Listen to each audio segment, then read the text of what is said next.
donc cette dernière session plénière. Je suis très heureuse d'introduire ce matin Myriam Brusius, qui va donc nous donner la première conférence de la matinée. Myriam est historienne, elle est chercheuse au German Historical Institute de Londres. Elle est spécialiste de l'histoire, de l'archéologie et travaille sur la culture matérielle et les enjeux de patrimonialisation dans les empires au XIXe et au XXe siècle. Elle a notamment coédité avec Kavita Singh un ouvrage important pour le thème de cette conférence, Museum Storage and Meaning, Tales from the Crypt, en 2018 déjà. Et donc le titre de sa conférence est le suivant, Les réserves des musées à l'ère du rapatriement, chances et opportunités pour une pratique muséale décoloniale. Je lui laisse la parole. Bonjour à tous et merci Yael. Merci de m'avoir invité. Je présenterai en anglais dans un instant, mais je voudrais dire un grand merci aux organisateurs et organisatrices, à François Mérès et Olivia Guiragossian, et aux collègues qui nous font visiter les réserves du musée cette semaine. Je crois que l'organisation de cette grande conférence a dû être très compliquée, mais c'était extraordinaire et j'ai beaucoup appris. Donc, merci à vous. I want to dedicate this lecture to the memory of Professor Kavita Singh, who was my friend and colleague and collaborator, and also a museum storage researcher. Some of you might have met her. Kavita really was an extraordinary, generous person, an inspiring thinker, and the thoughts and the books we co-published that you can see here would really not have been the same without her. And she'd be so pleased to see this conference happening, and it's very sad that she can't be with us today. So I want to start my talk by taking you to a museum store, and we will look at it through the eyes of Sylvie Ntshobati, who is a restitution activist from Cameroon. You can see her here with Ngonso in Berlin, which is the ancestor sculpture she tried to have back in Cameroon. And she gave the following account of a visit to a German museum storeroom. Then came the time for me to see other objects that have been kept in the storage facility for more than a century. When that door opened and I saw these on the table from afar, an overwhelming energy ran through my whole body, and I immediately ran to the corridor. The energy was so intense that it felt like I had rapidly, in a second, lived 120 years of the absent spiritual encounter. I only realized myself shaking and in tears. I had not even taken a closer look at the table to see and experience each object at a time. I had not been warned of what I might see. Of course, they just see these as mere objects. I thought I was now ready, but I wasn't ready for what I was going to see. From the Sears talisman stick to the font's ritual accessoires, I saw my tradition and my heritage lie on the table like old second-hand junk in the flea market for sale. I asked myself, what purpose do these objects serve here? For as long as their arrival since 120 years, most of these objects have been kept in dark, horrifying storage space. So why the unwillingness to return? I am baffled at this hypocrisy, to be honest. How do you even sleep at night? Thoughts kept racing through my mind, but I had to calm myself down. As I write now, I see flash memories of these objects. Not in transparent glass boxes or tables, but I see spirits of our ancestors that we summoned for our well-being and protection, trapped in a foreign land. I see souls of unsung heroes, tortured and slain in the fight to resist colonialism, trapped in the hollows of museums. So I think what we see here really is the discrepancy of objects trapped in a prison versus ancestors who can't breathe. That also came up in a couple of talks yesterday. And when I use the term object in the following, it is with awareness of exactly that. One of the arguments against restitution of artifacts that several European museums brought forward was frequently that African countries cannot take care of these objects, and don't have adequate storage facilities to house them and trainings for staff, so objects might be endangered or decay. And it took a few years until more nuanced arguments were heard, and we just heard from Sylvie that objects are in fact living heritage. So some are still traditionally used, some are ritual objects. They were never actually meant to be even seen. And what this means is that the preservation of objects can and must have different forms beyond conservation in a museum. Finally, some objects were even created to be destroyed, and yes, indeed, also once they are returned. Even that's often seen as odd in contexts such as ours here this week, where the idea that objects should be seen and should be preserved is kind of a given ideal in our discussions.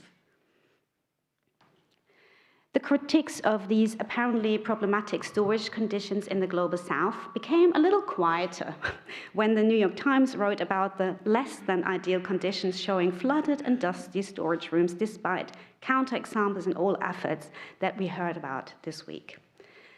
Colonial collections are not just toxic because of their history, but also because, as Lotte Arndt argued, some of the chemicals used to preserve the objects were so toxic that museums essentially destroyed them.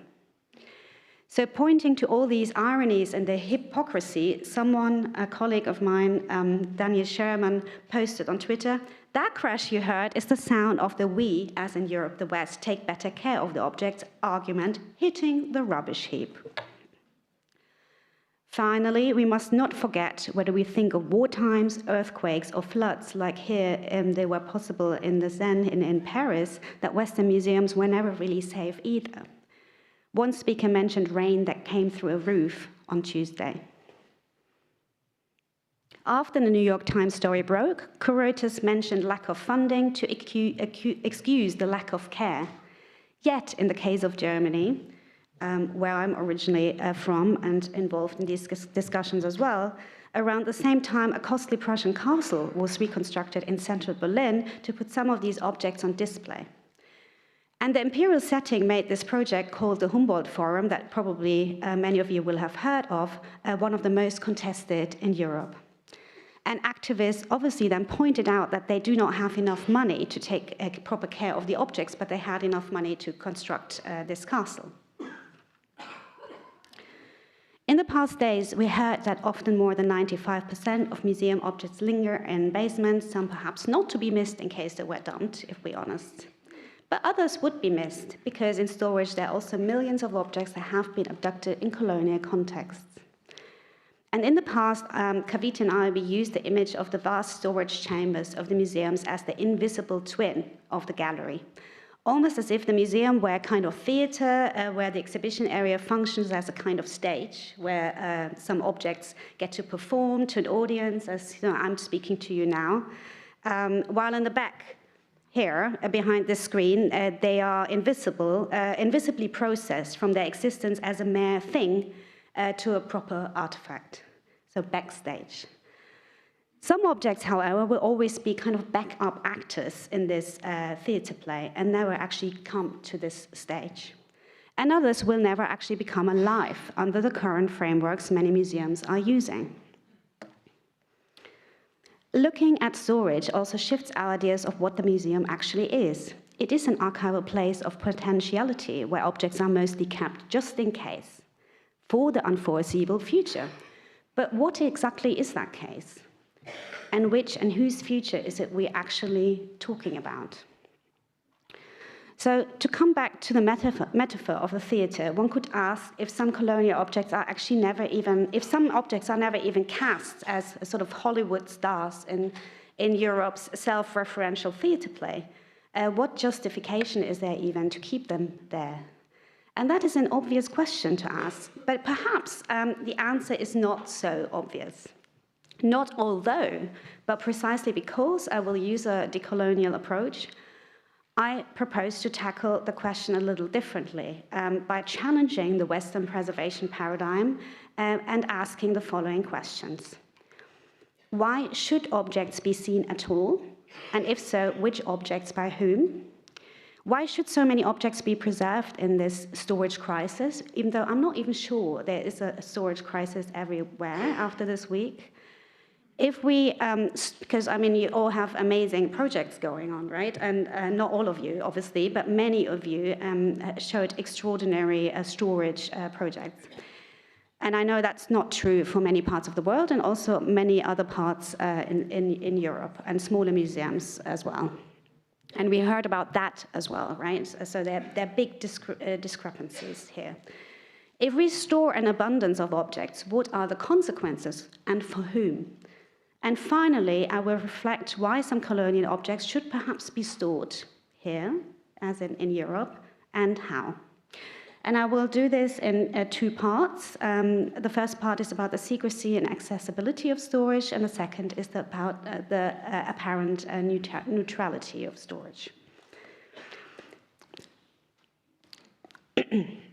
The authoritative voice of the museum operates not only through display, but also by what it hides. Archaeologist and curator Chip Colwell has argued that museums often keep information concerning the acquisition of their collections secret, and it hereby kind of contradicts the ideal of the museum serving the public interest. So Colwell points to the institutional culture of museums that shelters certain kinds of knowledge and thus reinforces existing power structures. And he dismantles this paradox precisely through recent repatriation debates, which demand the exposure of secret, illicit collecting histories from colonial contexts. In other words, museums are not only institutions designed to preserve and to commemorate, but they are also institutions that exist to forget.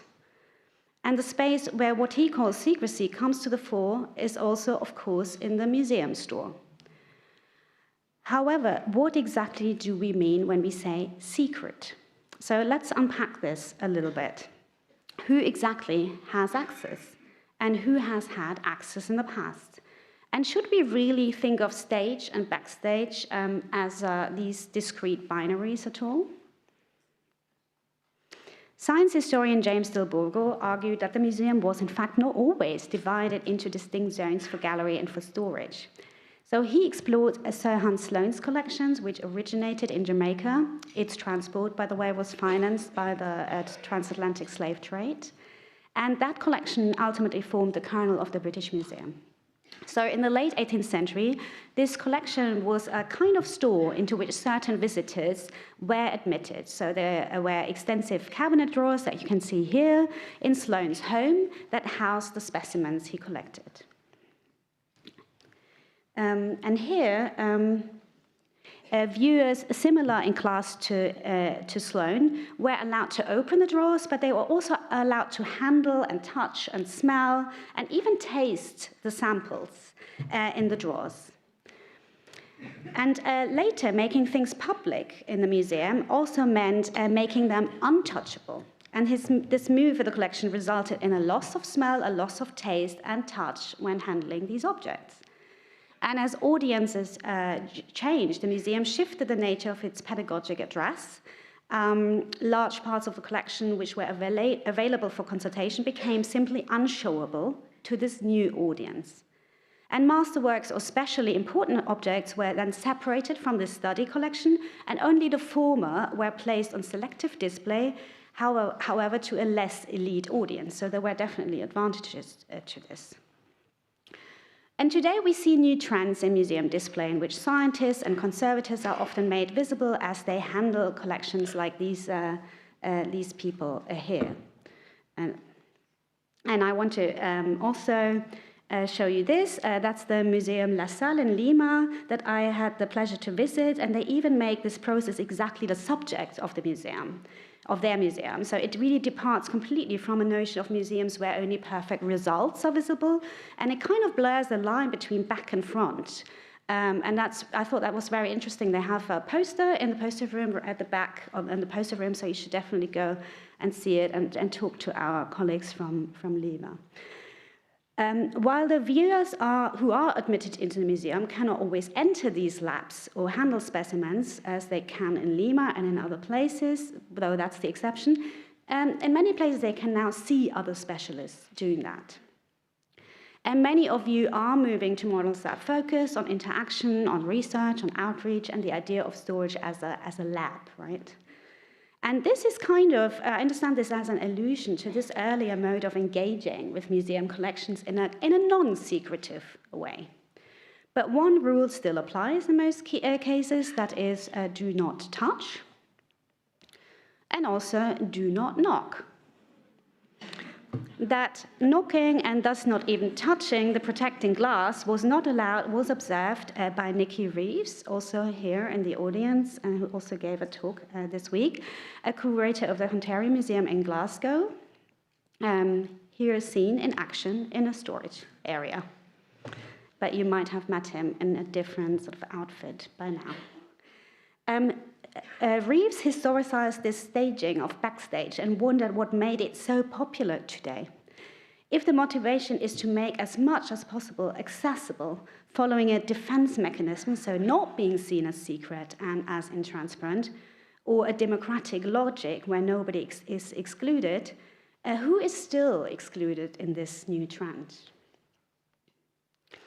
The 18th century visionary French architect Bouyer envisioned vast buildings with these infinite receding racks and shelves to hold an infinity of knowledge in imagined classical halls. And in the past, museum storage obviously seldom displayed the architectural flourish in the crowded metal frame racks that you all know and the windowless corridors where many of you even work. But now the new visible storage buildings almost seem to outplay the actual museum, coming much closer to Bouyer's image. But sometimes, as my colleague Latika Gupta put it, it's also inspiring to actually keep things a bit messy in museums because they follow an artificial categories anyway, and so that way you can sort of explore and discover in a more creative way. So that's something maybe to think about. And it also came up yesterday in Anne Dresson's talk. And sometimes visible storage, Reeves argues, mystifies things even further. So here at the Victoria and Albert Museum, it is not clear whether the cleaner's trolley is part of the installation or not. And while some behind-the-scenes operations are made visible, others remain opaque. So we're very unlikely to be given access to the museum janitor's room, perhaps, or the museum director's, I suppose. And during this conference, of course, we had the magnificent possibility to access storage areas. But this audience will know that there is a lot of self-policing at play, of course.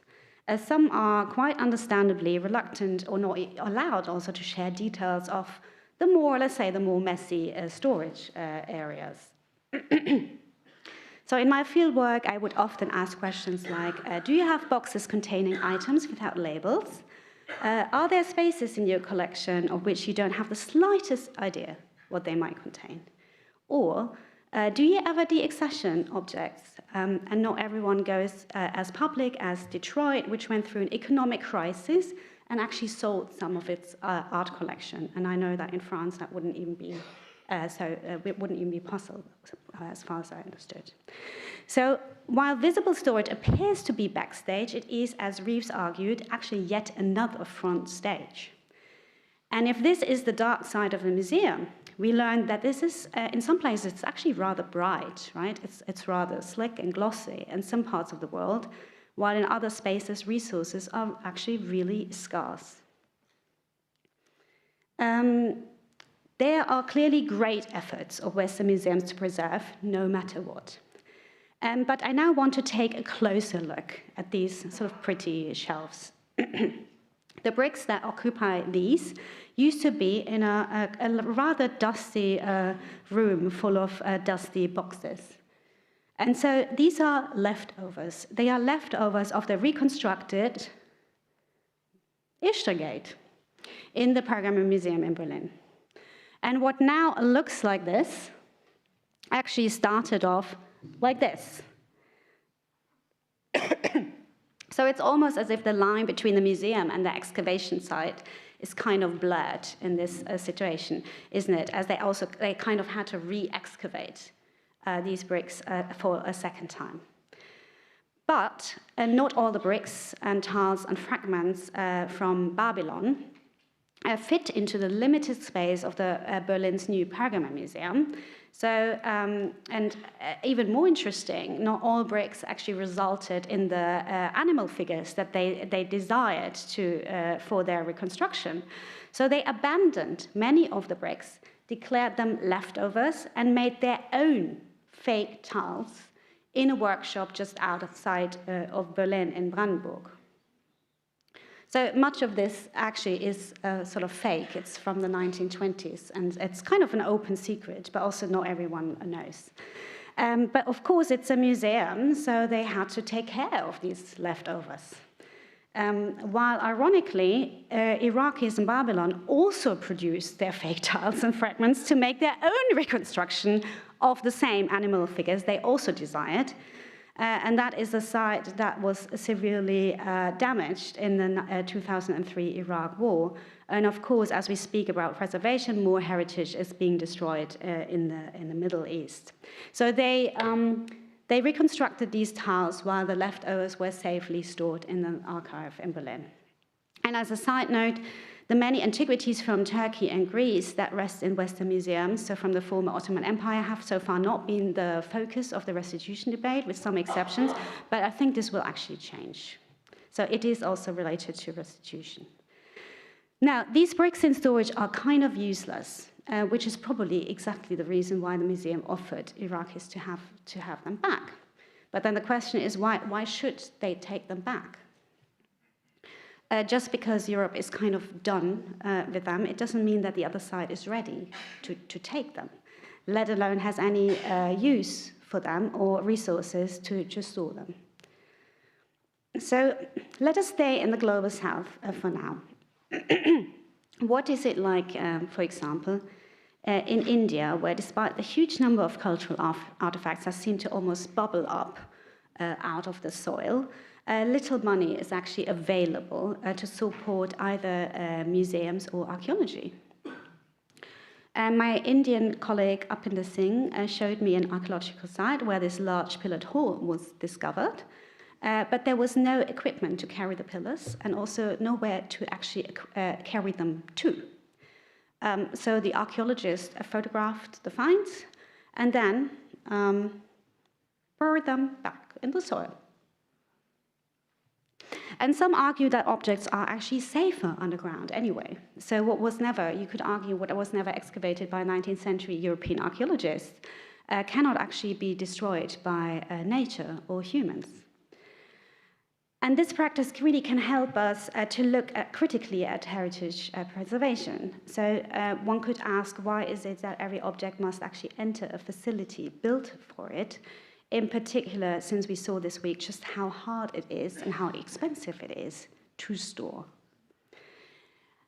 And it's not just in the global south, obviously, where resources are scarce. Sometimes storage becomes valuable real estate, and then museum stores move to the suburbs and more remote locations, taking the place of a coal mine, as it was the case in the Louvre-Lens, or even moving underground to nuclear bunkers or to warehouses or obsolete military infrastructure. As you see here in the case of London museums, they moved further west, but not exactly around the corner from London either, right? So it's quite a long way. So here is a regime of things like old industrial architecture. You see some examples here that lost value through age, often inadequate, though, as we saw yesterday, that is now filled with museum objects that gain value as they age. It's very, very odd if you think about it. Perhaps we can also call it a soft culture, filling the post-industrial voids left by a retreating hard economy. I'm not sure. But when things move out of the metropoles to be taken by cranes down the tunnels, say, of an abandoned mine on the countryside, they have essentially gone into deep storage. And consider the difficulty and the expense of moving them, the elaborate packaging. Once these things go underground, will they actually ever see light again, or will they become part of deep time maybe for archaeologists of the future to dig them out in the future?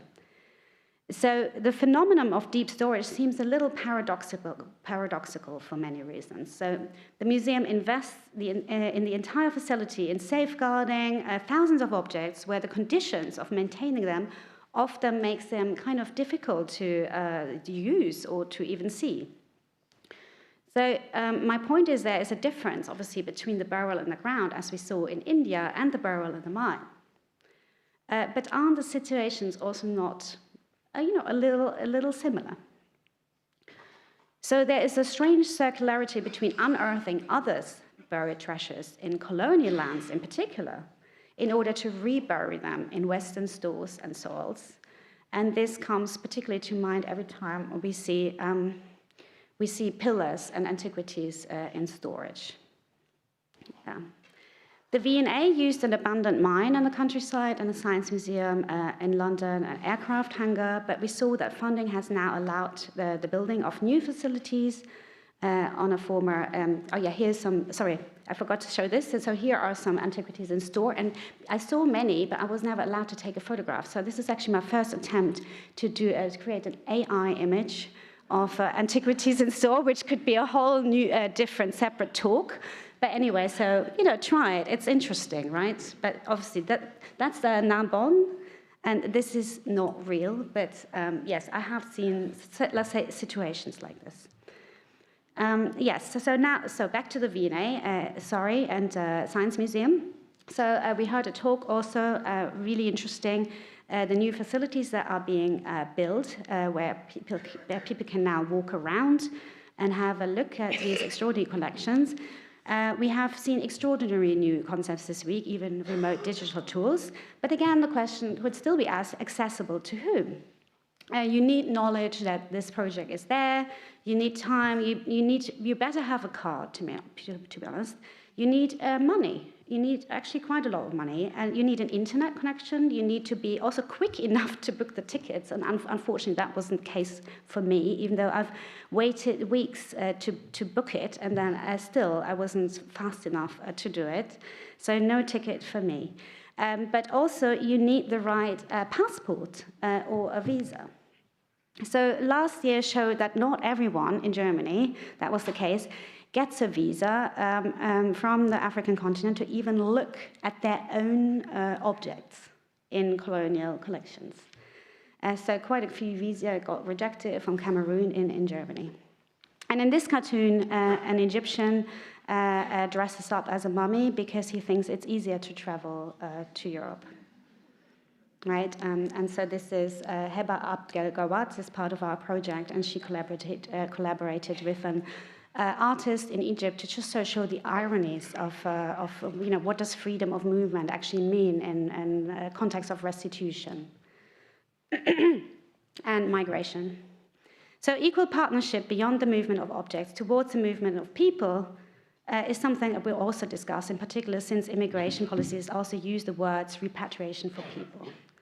And activists point to the to oil sponsors also, companies that often exploit the global south. Funding is needed, again, to sponsor storage, right?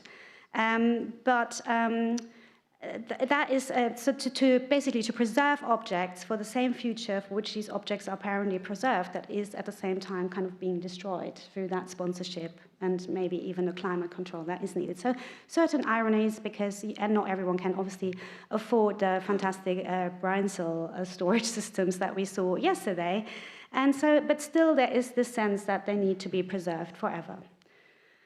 This kind of hospitalized Niepce photographs, said to be the oldest in the world, needs high-tech equipment that recalls medical life support for an item where there's essentially nothing to see, and hasn't been for a long time. Fine, but aren't that, as my colleague Chitra Ramalingam provocatively asked, also resources that could go, in theory, to the preservation of the material culture of photographic archives of the Global South that would allow us to tell other histories? So when does new storage gentrify rather than economically elevate rural areas, or are built even on indigenous lands, ultimately commemorating at the expense of the memory of other people? So whose history gets prioritized with the preservation impulse, and whose is forgotten or even erased? So these are the questions that are being raised through storage. The storage, so that's my last shorter part. The storage is also a place of seeming neutrality. It's where objects, for instance, are not just organized according to their epistemic meaning, but often according to size. But we know from visitors of the Global South, again, in these storage areas, you've seen Sylvie's comment, that this is not actually how it should be done. So you get a lot of comments saying, oh no, but that's actually not good, that this item is close to this object, and it also is not an object anyway, and this is actually dangerous, and you need to really reorganize this. So I think there is, it's not a neutral place, right? These are Western categories, and we need to completely rethink whose categories we are using here, and how source communities can be involved in the storing of objects as themselves. And so here are some examples from the Tropen Museum where they rearrange the puppets according to a new system.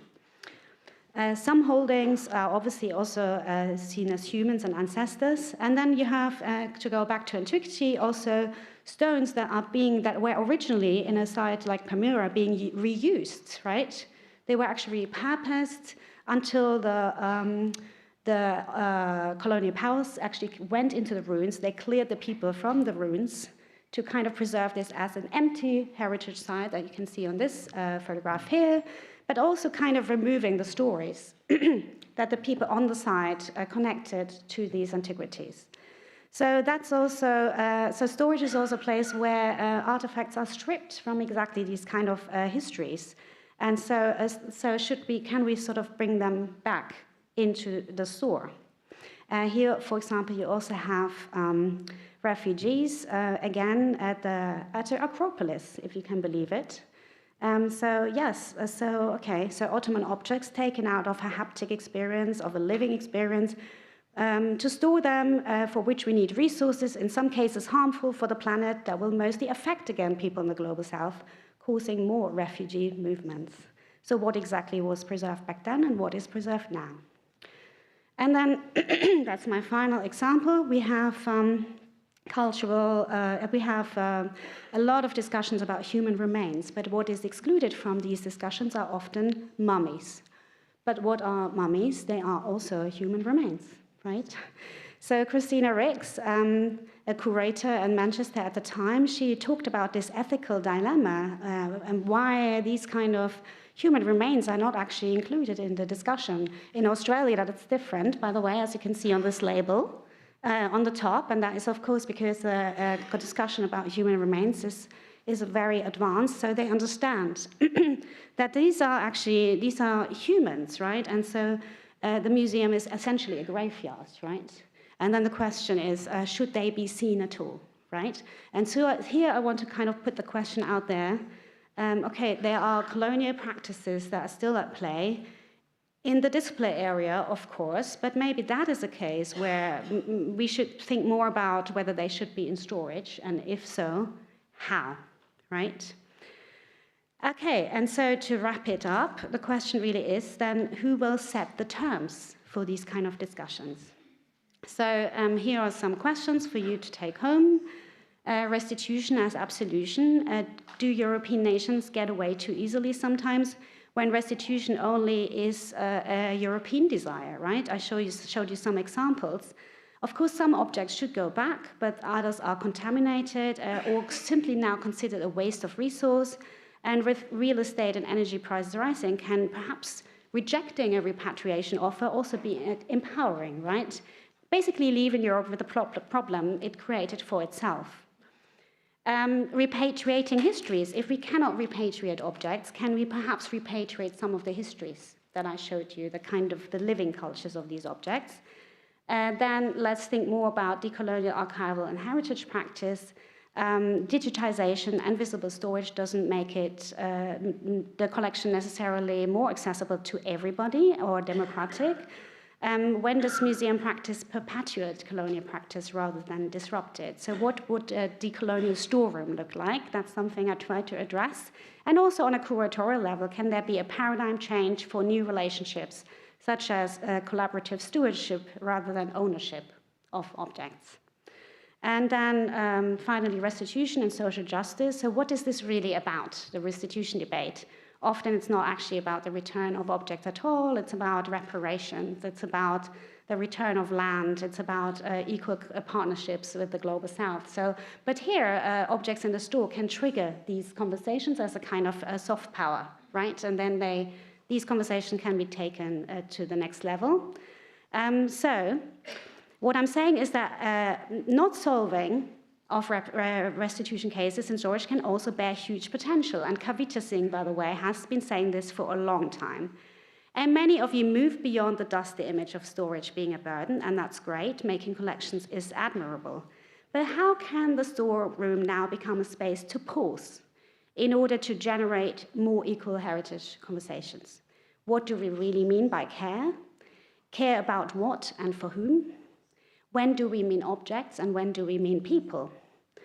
So let's remind ourselves of the Enlightenment storage of Hans Sloane, where touch, smell, and sensual engagement with objects was still possible.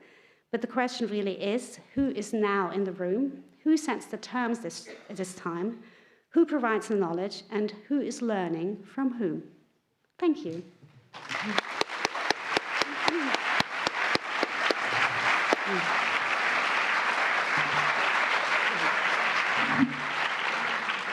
Merci beaucoup pour cette conférence qui permet de prendre qui donne beaucoup d'ampleur à toutes les questions qui ont été abordées pendant ces journées. Donc vraiment un grand merci.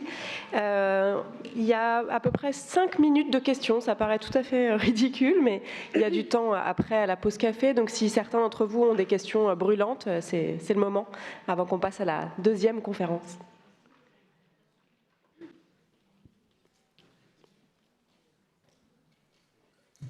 On a vraiment, pour ne pas prendre de retard, à peu près 5 minutes. Donc, voilà. Hi, my name is Paulina Florianowicz. I'm from Poland, National Institute for Museums. Thank you for this very valuable, very important presentation and many aspects you touched upon that are very, very sensitive but important. I just wanted to make one small addition. You said that there are objects being now also destroyed, including UNESCO heritage sites in the Middle East. I just wanted to mention, because I don't think it was mentioned throughout the conference, there are also heritage sites, including UNESCO, being destroyed in Ukraine right now. And secondly, this issue of restitution and decolonization, of course, it's not just between West and the global South, because we also have the whole thing of war losses. From my country, for example, we are still looking from some 500,000 works of art looted from Poland in the course of Second World War that are probably still existing somewhere. They are not on display anymore because no one would put anymore on display anything saying that, oh, yeah, well, we got it from Poland in 1940. But it is possible that they also remain in some storage, someplace. So I just wanted to draw your attention that there is also this kind of restitution issues. Thank you. Thank you. Yes. Shall we collect and take yes. To collect a little bit, yeah? Peut-être on peut prendre une ou deux autres questions et il y a des mains. Merci. Voilà, merci. Carly du Bénin. En principe, quand on parle de restitution et de rapatriement, les musées en Europe devaient se dire voilà une occasion pour nous débarrasser. Ah, il n'a pas le casque. Je peux parler? Oui. En français. Super. Les musées occidentaux devaient se dire voilà une opportunité pour nous débarrasser des œuvres que nous avons et libérer un peu les réserves. Sauf que il y a une réticence et un refus liés peut-être à la place, l'emplacement ou bien la formation des professionnels. Le problème est résolu par l'exposé d'hier de M. Alain Godonou, qui montre que certains pays se positionnent déjà pour la construction des infrastructures de musées. Et la formation, il y a des grandes écoles en Afrique déjà qui forment des professionnels. Sauf que la réticence permet de savoir que l'œuvre a une importance artistique et identitaire pour les musées en Europe et une importance spirituelle et rituelle pour les Africains qui veulent quand même se rattacher davantage à la culture à travers les œuvres. Je vois que la solution que vous envisagez, c'est la circulation. La circulation des biens culturels, en lisant un peu votre résumé. Et cela me permet de dire que nous ne pouvons pas ipso facto aller en guerre pour réclamer, mais user d'une diplomatie culturelle. Parce que nous sommes tous des professionnels et l'œuvre étant en Europe ou en Afrique constitue un patrimoine, je vais dire, universel et bon pour l'humanité. Alors, qu'est-ce que moi je dis? À l'ère de la restitution, plusieurs musées ont peur de montrer leurs collections, alors que nous avançons inéluctablement vers l'ouverture des réserves. Alors je me dis que nous finirons par avoir la réserve des réserves.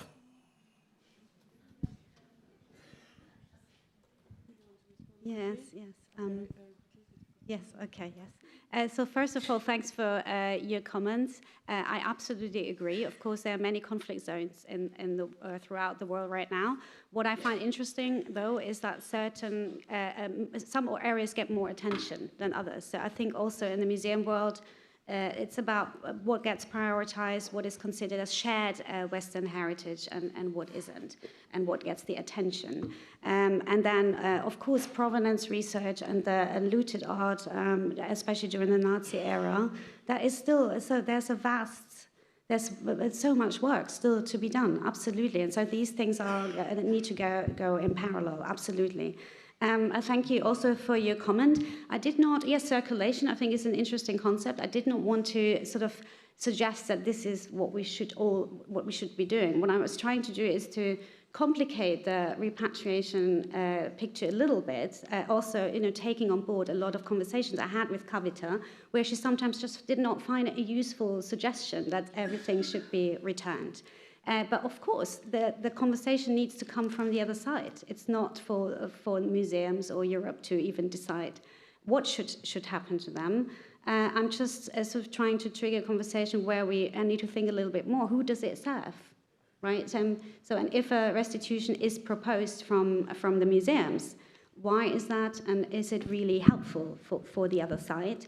The Universal Museum as a concept, I think, is generally problematic, but I think we really should be thinking about expertise in the Global South. That is obviously it's different and there, but we heard about preservation practices yesterday that could be incorporated, shared curatorship, shared custodianship. I think there are vast opportunities to just think about new models, a replica as well.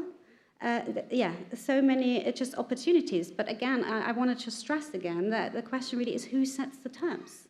And it's also not for me to, these are just suggestions, and circulation could be one option, but yeah. Merci beaucoup. Je pense que ces questions vont se poursuivre avec la prochaine conférence sur la question du droit de stocker, qui, à mon avis, va bien entrer en résonance. Donc, un grand merci à nouveau, Myriam. Et voilà. Merci.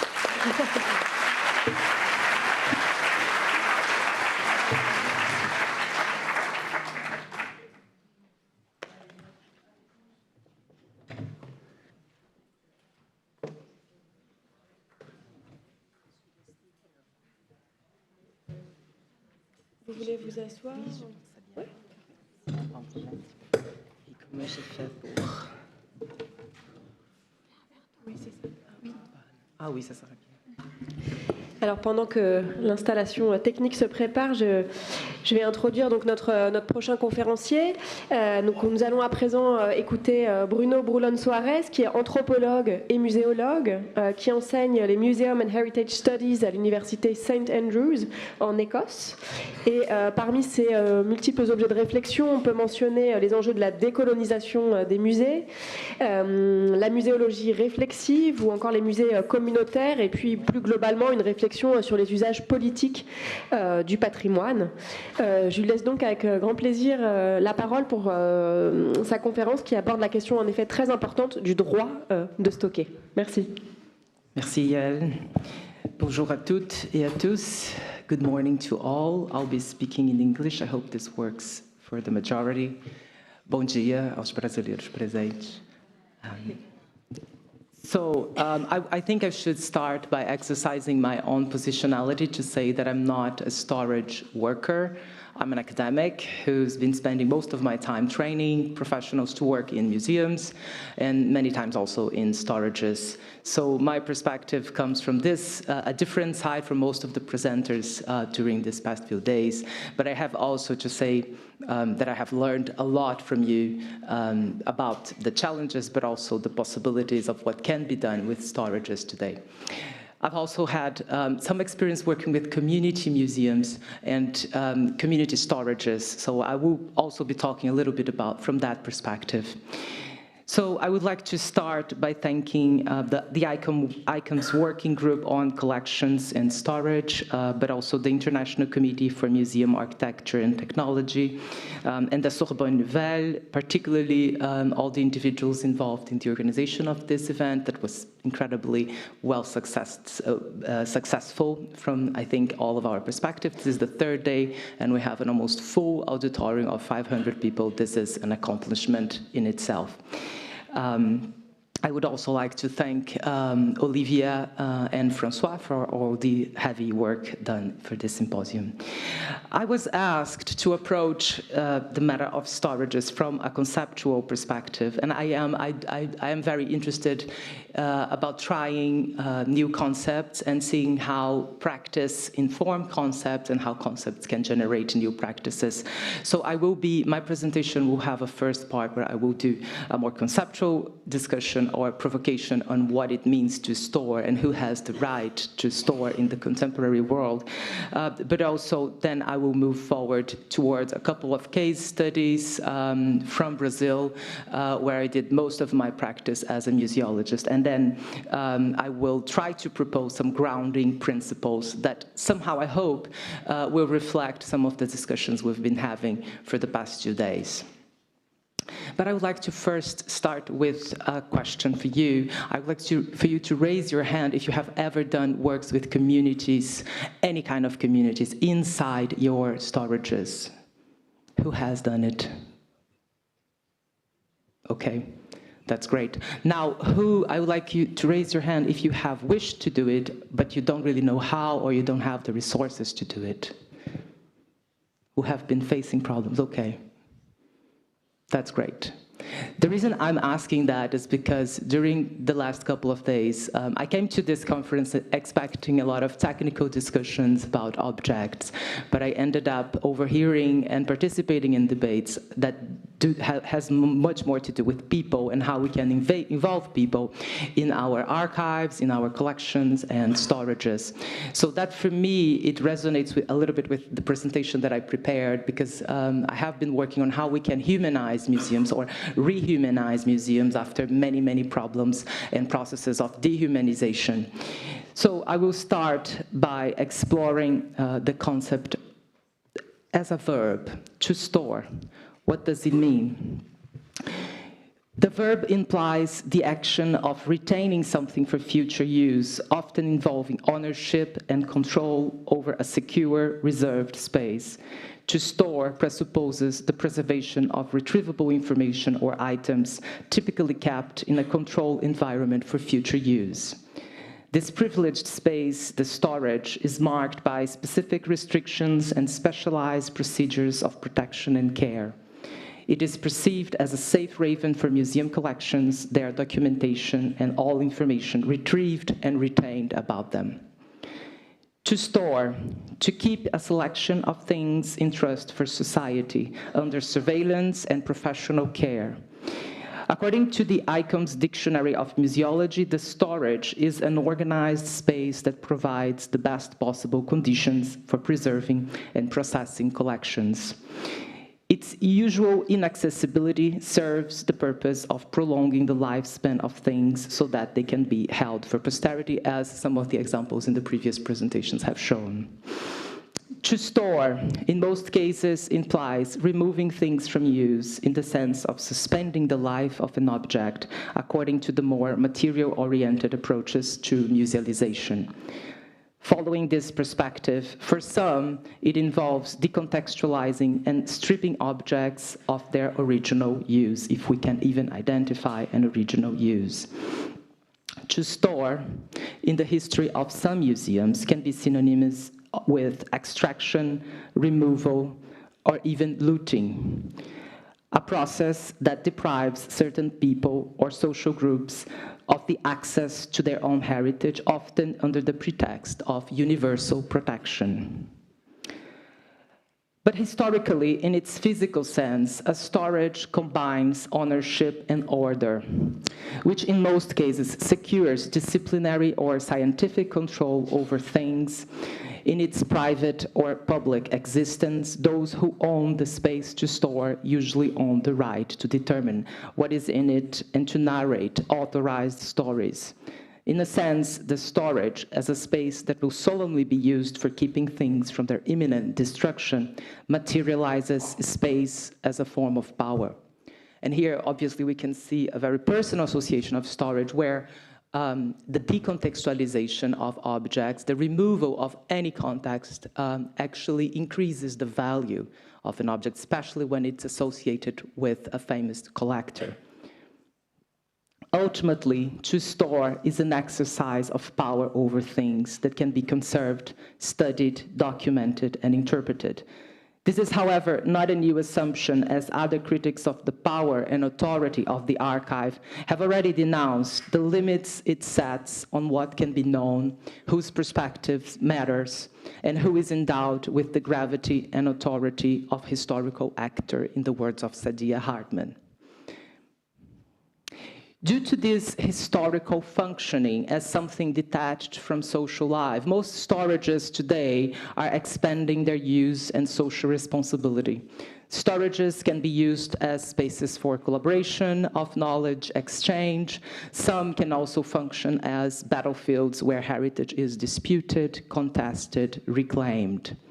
Even though its levels of access and visibility are controlled through rigorous procedures, museum storages are being challenged and transformed by their audiences and users.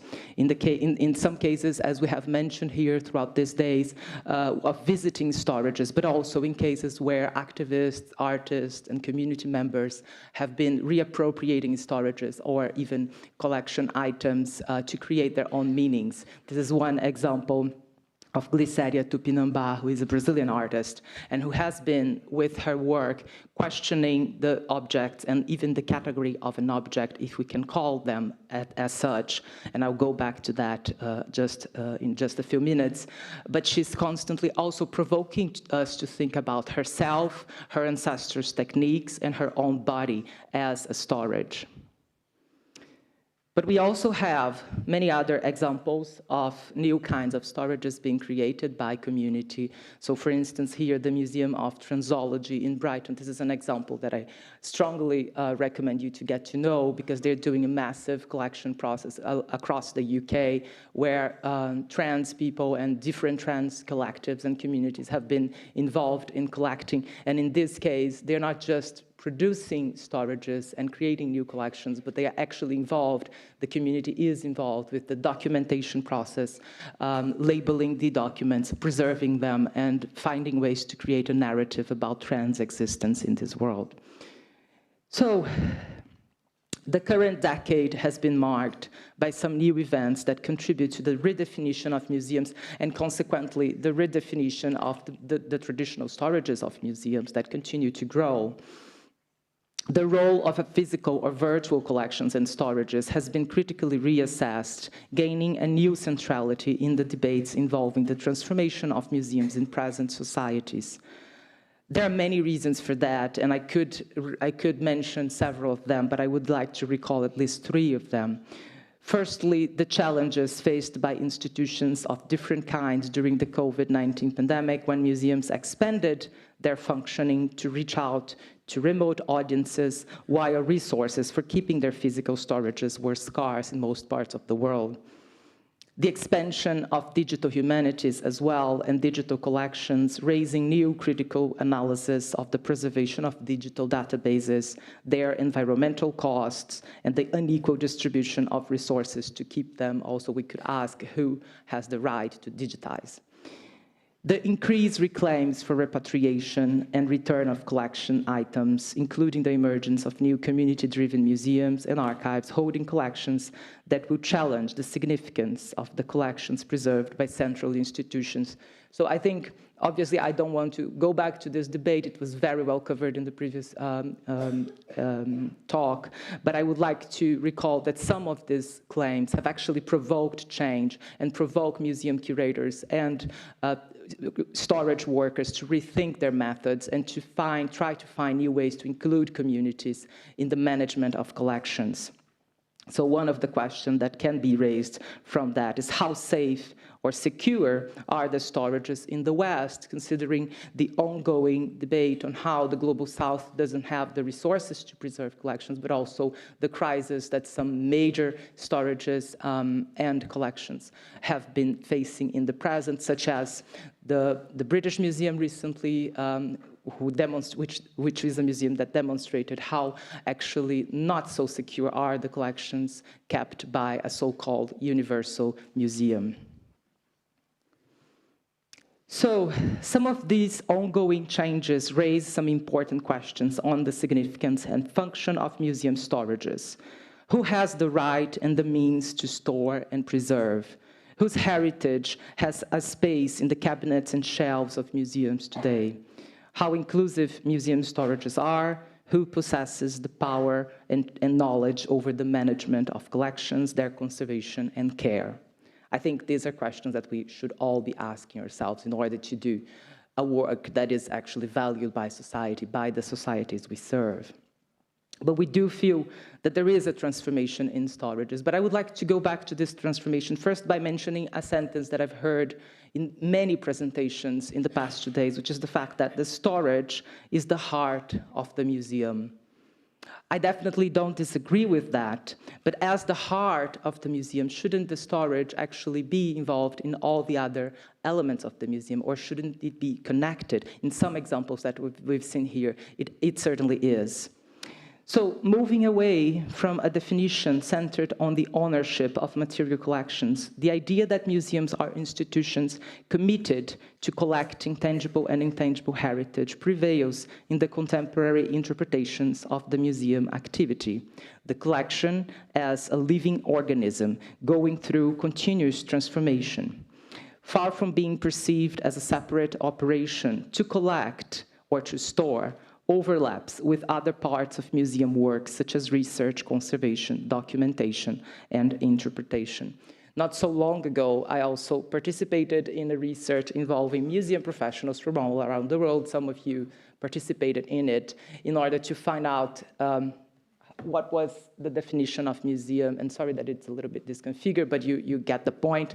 What is the definition of the museum for the 21st century, and that's how ICOM came out with the definition that was approved in 2022. But here, when we go back to the main and the core actions of museums, the functions of museums, we can see very traditional functions in a way, but they are all somehow of the same importance. So we have collection or acquisition, but also preservation, conservation, research, and display and exhibition as the main actions of museums. But one of the interesting things about the responses we collected during this research is the fact that most of these actions, they overlap, they are interconnected, they don't make sense one without the other. So we're constantly seeing how storages should be, yes, the heart of museums, but at the same time, the machinery that actually permits museums to do all of these other things.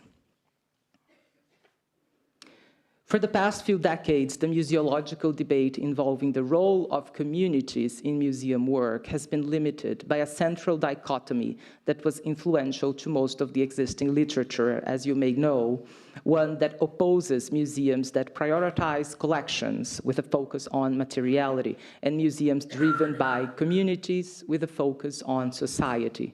We should recall some of the initial definitions of the eco-museum, for instance, where this dichotomy was present, as if communities shouldn't have the right to have collections, or as if they were not interested in collections. Well, this is not what we see happening today. I have referred to this dichotomy elsewhere as one of the myths of contemporary museology. Today, not only museum practitioners in all kinds of museums are frequently recurring to communities to improve their own work, but also community-driven museums have been responsible for the creation of new collections and storages, sometimes based on experimental or even precarious means. This dichotomy between collections and communities, can we conciliate both, is actually being recuperated and was recuperated in the polarized debates around the icon museum definition, and also currently generating some friction around the new code of ethics to be proposed by this global organization in 2025. So are we willing to have a code that recognizes community participation in museums, or should the ICOM code, as it stands for now, be only about collections and storages in its strict sense? So what we witness today, and I frequently contrast the concepts and the regulations with practice, because in practice today, as many speakers during this conference have demonstrated, the scenario really contradicts such a polarization. In order to maintain their social relevance and trustworthy character, museums collect with members of civil society, including specific communities concerned with the preservation of heritage. In other words, to collect is a collective process, one that allows museums to engage with society in more powerful and sustained ways. There's something that I always tell my students, which is the fact that we cannot do it alone. Based on the different ways museums collect, contemporary collection management also reflects some of the shifts in how collections should be cared for.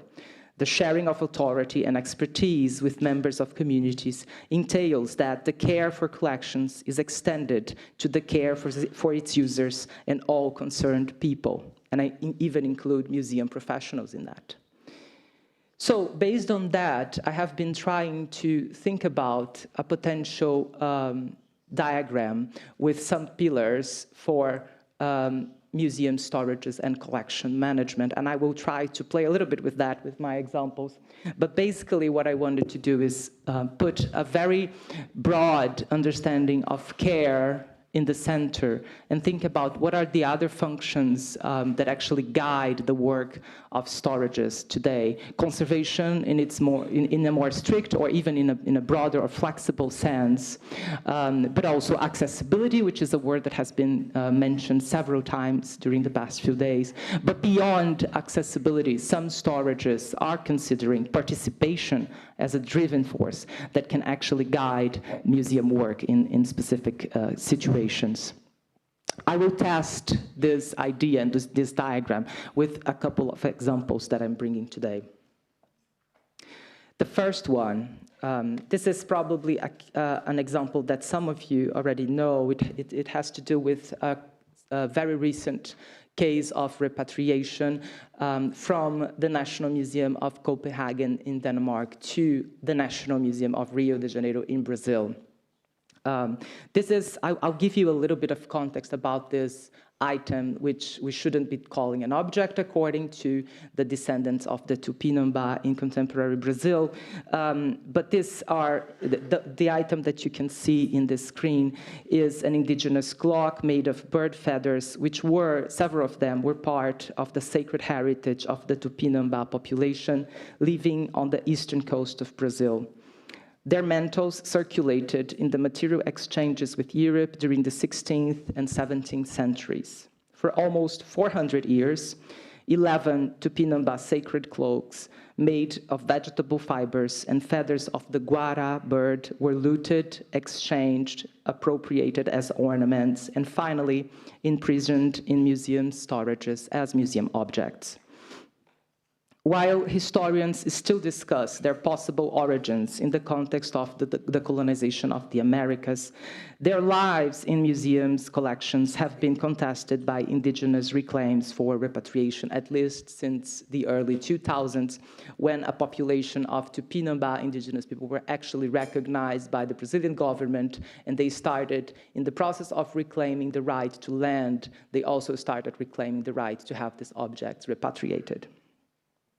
But until this year, 2024, all 11 existing clocks were kept in European reserves or showcased in permanent collections across France, Belgium, Denmark, Italy, and Switzerland. None of them were in Brazil.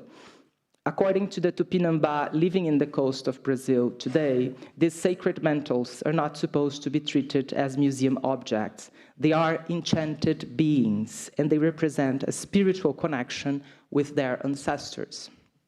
So how can we keep them in museum storages? This example goes back to what the National Museum in Denmark actually did with this. Facing indigenous reclamations for their repatriation, the National Museum in Copenhagen started seeking new ways, and this was around 2019 and then 2020. They started seeking new ways of interpreting the clocks in its possession. In the case of this museum, the Tupinambá items in the museum's collection were probably part of a princely donation from Count Johann Mauritius of Nassau to Frederick III of Denmark in 1644, along with other indigenous artifacts potentially gathered in the state of Pernambuco in Brazil. But this is also imprecise. There's research being done to identify exactly where they came from. The National Museum has 5 items of the same kind of clock. One of them returned to Brazil this year. So for over 300 years, this collection represented an imaginary about colonial Brazil and materialized a relation of cultural domination, a representation that is currently preserved in the display of one of the clocks that was in display in its long-term exhibition called People of the Earth. The other 4 were kept in the museum storage.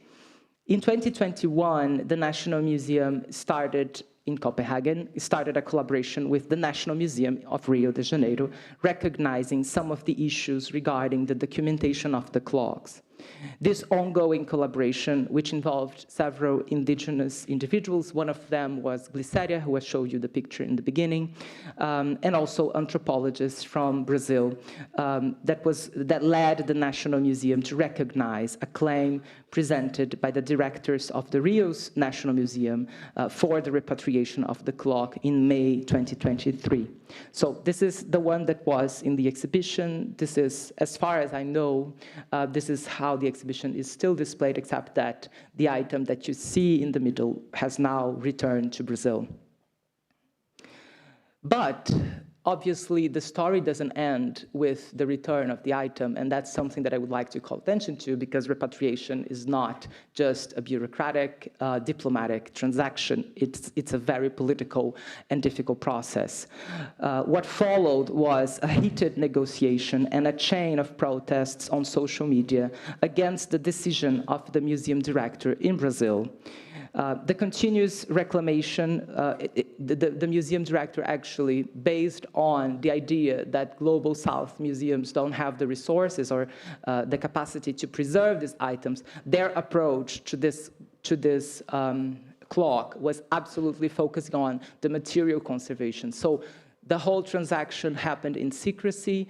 Nobody could have access to it. It was preserved. It was completely locked down from the indigenous people from the moment it got to Brazil. There was supposed to be a ceremony involving the Tupinambá group, but obviously we're talking about several groups of Tupinambá people, especially from the state of Bahia, who wished to have come to Rio to receive this object in a ritual, which never happened. So obviously, the continuous reclamation led to the organization of a broader movement for the restitution that was incomplete, according to them, of the mantle to its sacred community. Finally, on September 12th, following these discussions, the returned clock was presented to the Tupinambá, to a selected group of Tupinambá who actually could come to Rio in an official ceremony at the museum. Discussions around its exhibition and participation in indigenous rituals are still ongoing. So this example clearly shows, and obviously I'm not going to get into many details, but just to show how the procedures and the prevalence of conservation over all the other elements or principles in collection care was actually a problem in this case. particularly because in the case of the Tupinambá, the reclamation for this object is actually a reclamation that is attached to the reclamation for land demarcation in Brazil, which is an ongoing process, a very violent process where some indigenous leaders are continuously being killed. So they want recognition and they want this connection with their ancestors, because obviously this is also a way to say publicly that they are still alive. Okay, I'll move to my second example. This is another example of repatriation that also happened in Rio de Janeiro, which I followed closely for a while. And it happened on September 21st of 2020, a historical restitution ceremony that took place in Rio de Janeiro's old Republican Palace. This is the building of the storage of the Republic Museum, a museum that exists since 1960. And in 2020, it received a visit from Yalorixás and Babarixás, who are priests and priestesses of Afro-Brazilian, Candomblé, and Umbanda religions, along with their sacred collection. In this case, we're talking about 519 objects apprehended by the local police in Rio de Janeiro in violent raids on terreiros, which are Afro-Brazilian religious houses, between 1889 and 1945. This disputed material imprisoned by the state has been subjected to repeated claims for repatriation, at least since the 70s, whose descendants were violated by the police and alienated from their heritage. So the collection, formerly known as Collection of Our Sacred, Nosso Sagrado, was formally named Coleção de Magia Negra, Black Magic Collection, which originated in the late 19th century and early 20th century, systematically from apprehensions by the police. Back then, it was common for the police to disband the Candomblé houses and to put sorcerers, how they were called, on trial, confiscating their instruments and sacred objects as weapons of sorcery. So in 1937, this collection was to be inscribed as #1 in the Book of Archaeological, Ethnographic, and Landscape Heritage, and it was then popularly known as Museum of Black Magic. Despite its ethnographic classification, but obviously its racist classification, it was kept in the section covering drugs, narcotics, and frauds of the Auxiliary Police First Precinct. And in 1945, it was moved to the storage of Rio de Janeiro's Civil Police Museum, which represented a big problem because, according to these religious leaders, these collections were actually imprisoned in this museum. So a long process of repatriation happened when in 2017 they started a public movement for repatriation, entitled Our Sacred, Preserve Our Sacred, and after that, the Republic Museum started a collaboration with them. But in this case, as you can see in this image, and I can show you some of the items of the collection, the objects were being considered completely based on their religious values. But this was only possible because of the shared curatorship that was established, and obviously even relabeling them, reinterpreting them was a process that took a long time, and it's still happening today. But here we have a particular problem, which is the fact that we don't know and we don't have documentation to attest where exactly these objects come from which particular terreiro. So this means that there is a group of people and community representatives working with the museum, but because of that and because the storage became a place where they are disputing the narratives on this object, how we're going to present this to society, there still hasn't been a proper exhibition. The exhibition is ongoing. There are also a lot of political issues being involved, but as you can see here, this is a former student of mine who's presenting the collection to the former Ministry of Human Rights in Brazil. As you can see, there is participation. There is obviously conservation, but obviously this is an example where the notion of care for community and accessibility has still to be there is more work to be done in this area. But following this example, I would like to briefly comment on a last one, which is related to this one, which refers to this collection that I would like to show you. And this is the most, for me, it's one of the most telling examples about community work in museums. This is Mãe Meninazinha de Oxum. She is a religious leader in Brazil from a very famous candomblé house in Rio de Janeiro, the Ile Omolu Oxum, where they have, since 1996, a collection, a storage, and a museum that nobody really knew of until the beginning of this century. She created a museum by herself. She started telling the story of this terreiro because obviously this is a completely erased story, never told by mainstream museums. But she has a collection that we're now estimating. It's obviously not a big collection from our standards here in this room, but it's estimated between 200 and 300 items. It's continually growing. But this collection actually is what allows her to tell the story of her own family, but also of the terreiro, which is a historical terreiro in Rio de Janeiro that really has very little written material and very little museological work done. So we started a collaboration with her. She's one of the leaders who is involved in the preservation of the other collection with the Republic Museum. But one of the reasons why she was the main leader in the reclamation for those objects to be repatriated is the fact that she has grown in this context of religious faith, of the transmission of a tradition, where materiality has a very spiritual and an important element there. Even though these materials have been persecuted by the police, historically in the Republican history in Brazil, this woman managed to keep several elements that tell this story that was completely erased, but without professional support. So it's kind of the other way around of some of you who are trying to do community work but don't really have the resources. She's doing community work, but she doesn't have the professional background or resources to do that. So one of the things that we did this year, this is January 2024, we established a partnership with a university in Brazil, the Universidade Federal do Estado do Rio de Janeiro, where there is a museological course. This is a federal institution, and we signed a technical agreement to work with their collections. So far, we have started, there is a small exhibition that was created by the community, but there is also an inventory that is being constructed with them. Now they have a little bit of support of the Brazilian state, but they also have a lot of work that is being done in the grassroots level, and we have been doing support. And honestly, what happens, and I can share my own experience with you, is the fact that we as professionals, academics, and curators, we can learn so much by working with community. This is not a unilateral process. This is a process of constant exchange. And to deal with religious objects in particular, objects that tell the story, their personal stories, but also a very important and powerful story for human rights in Brazil and the right to memory, is really a particular experience that I would definitely recommend for any museum professional.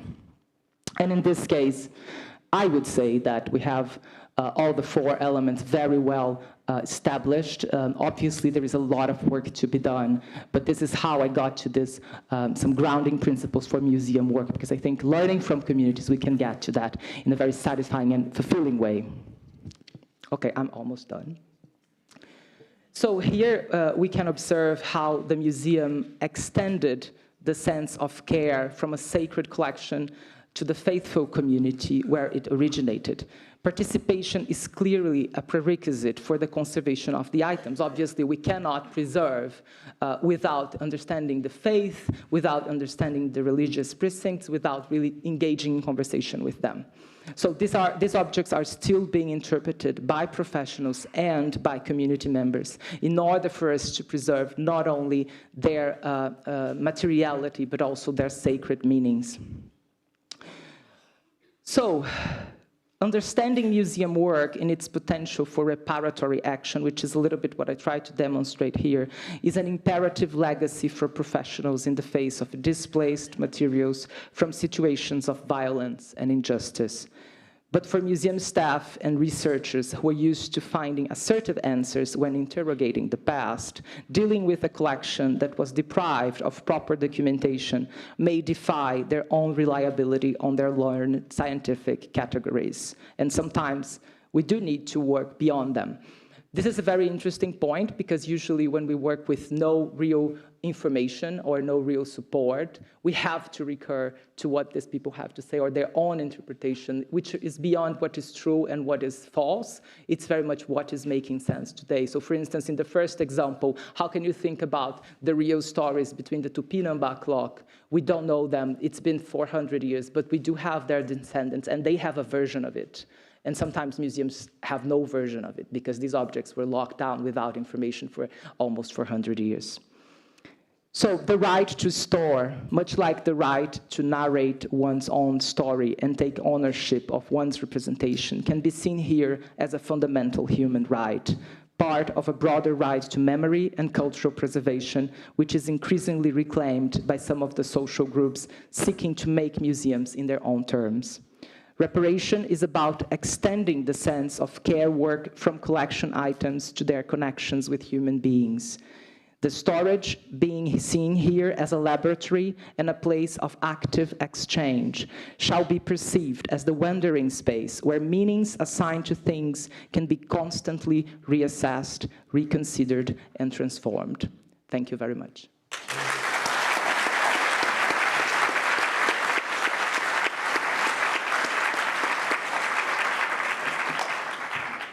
Merci beaucoup pour cette conférence à la fois très précise, très concrète et en même temps qui ouvre énormément de perspectives et qui, j'imagine, doit faire écho avec beaucoup des préoccupations des personnes dans la salle. On a quelques minutes pour une ou deux questions. Je dois préciser, avant que des gens quittent la salle, qu'on doit faire une photo de groupe, donc d'un grand groupe, dans cette salle, avant la pause café. Donc, celles et ceux qui veulent bien y figurer, merci de rester dans la salle. Après les questions, il y a un temps de photographie, comme je vois que quelques personnes commencent à s'échapper. Merci de rester si vous le voulez bien. Mais on a quand même le temps pour une ou deux questions. J'imagine qu'il y en a après ces interventions. Oui. Bonjour à toutes et à tous. Marion Bertin, vice-présidente de l'ICOFOM. Thank you, Bruno, for your presentation. It's always really fruitful to hear from you. I have a very kind of practical question based on your experience and the difficulties that maybe you faced also, or you observed with working with communities. What would you advise to any museum professional that would like to start such a work? What would be for you the key things to remember to work with communities and to make the process more fruitful? Thank you. Est-ce qu'il y a d'autres questions qu'on pourrait collecter de façon un peu groupée ou parce que celle-ci est effectivement assez importante, donc maybe you can go ahead. Okay, thank you for this question. This is something that I also wanted to say, which is how can we do that? Obviously, I don't have a recipe. And the most important thing is there is no recipe. Each community is different. Each case, each heritage has their own implications. And I know that in some of the panels here, people were trying to find out where can we find guidelines, where can we find ways to do it. It's not set in stone, and thank God, because things need to change constantly in order for us to really accommodate the issues of the present and what communities are reclaiming. So the most important thing is to be able to dialogue, which sounds like a very basic thing, but I think we go back to the question that Carly posed a couple of days ago, Carly from Benin, who asked, how can we unlearn some of the procedures that we've learned through colonization? Because most of our museums are so used to operate in a certain way, but this certain way, the point here is that it's excluding of certain populations. And we are doing that, either we are conscious of that or not. So I think the first thing is to be willing to unlearn, which is very hard because we are all about science, we're all about data, we're all about the correct procedures, but the correct procedures need to be constantly renegotiated, not only because society is changing, the groups are different, but also the world is changing. I mean, we've been talking a lot about climate change here, so which means that we are relearning how to accommodate things. And I think that's the same thing with communities. We need to relearn, but we need to unlearn first in some cases. Because to go back to the example of the Republic Museum, one of the things that they did when they started documenting those objects, they realized that their cataloging sheet didn't work for those objects. They had to throw it away and create a new cataloging system for sacred objects that could actually find specific terms or knowledge that the museum was not working with. My name is Hans-Peter Hahn. I'm from Goethe University Frankfurt, Department of Anthropology. I have a concern with the term community. And my concern is about, do we not proceed to create the other? Isn't this a way of doing othering again? I do not believe that there's kind of a manual or an instruction on how to contact the other.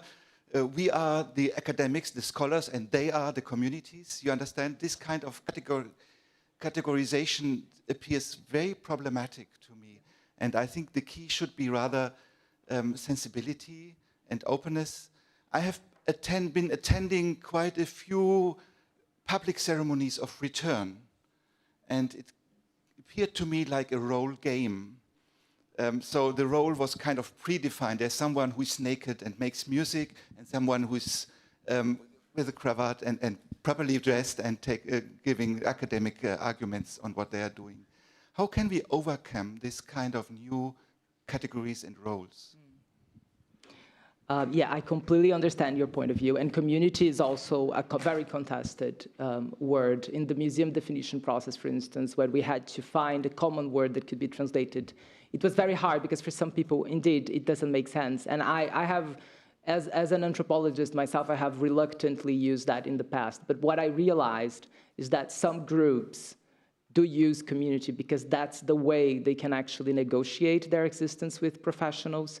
I don't see it, at least in the case of Brazil, I don't see it as othering the other. This is not what is happening in this kind of scenarios specifically. So they do use community. Obviously, sometimes they use their own name, like the Tupinamba group, but there are many Tupinamba groups that are part of this idea of a community. So we are part of different communities, and in a way, the museum world is using community a lot. So this is kind of becoming the only possible term to address specific social groups, specific minorities, but then somehow they don't like to be identified as minority either.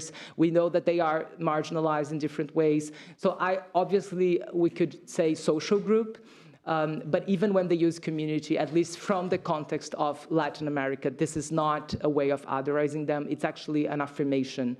It's a way to say, we're here and we want to collaborate, and especially now that we have an official museum definition that says that museums should operate with the participation of community. This really has opened new windows for these groups who have been challenging the sector for a while now. Ok, merci beaucoup. Là encore, je pense qu'il y a d'autres questions qui pourront arriver pendant la pause café qui va suivre. Mais donc, il faut faire cette photo. Voilà.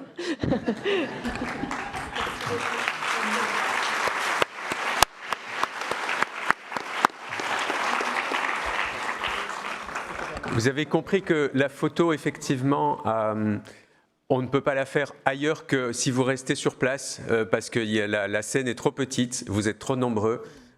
Donc, comme c'était un souhait de plusieurs d'entre vous d'avoir une photo souvenir, alors ceux qui ne veulent pas figurer sur la photo, c'est le moment de partir, mais sinon, effectivement, Martha Cagnin de ICOM va faire la photo. Nous, on va sortir et on va se mettre, et tous les bénévoles aussi sont évidemment amenés à être bien présents. Voilà. Maintenant, allez.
On va attendre, enfin, 5 minutes.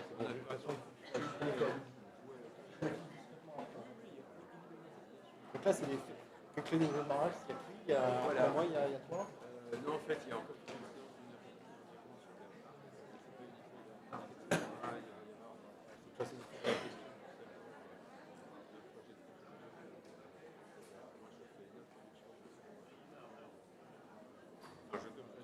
Je présente.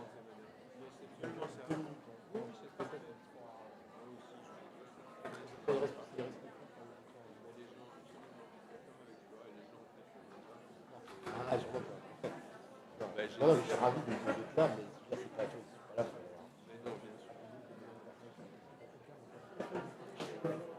Non, mais c'est la redondance.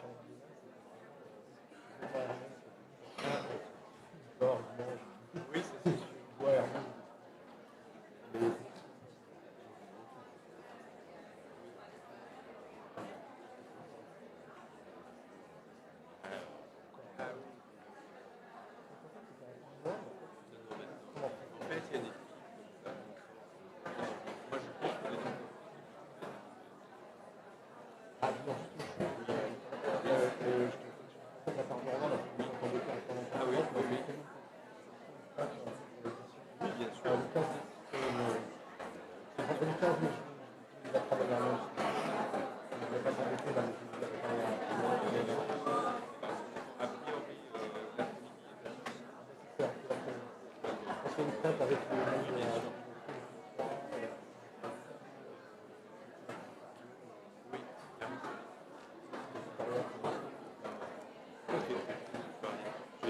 Comme tu veux, oui, je veux pas, il faut pas qu'on prenne du retard.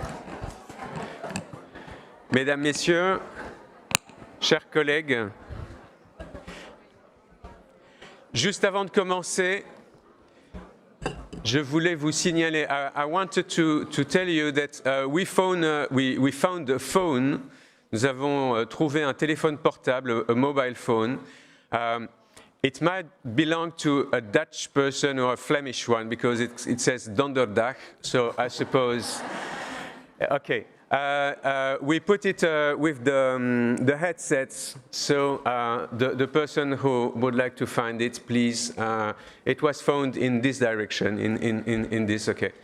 So you will find it there. So je reparle en français et j'ai l'honneur et je remercie beaucoup le président de la Sorbonne Nouvelle d'introduire les conclusions, en quelque sorte, de ce colloque.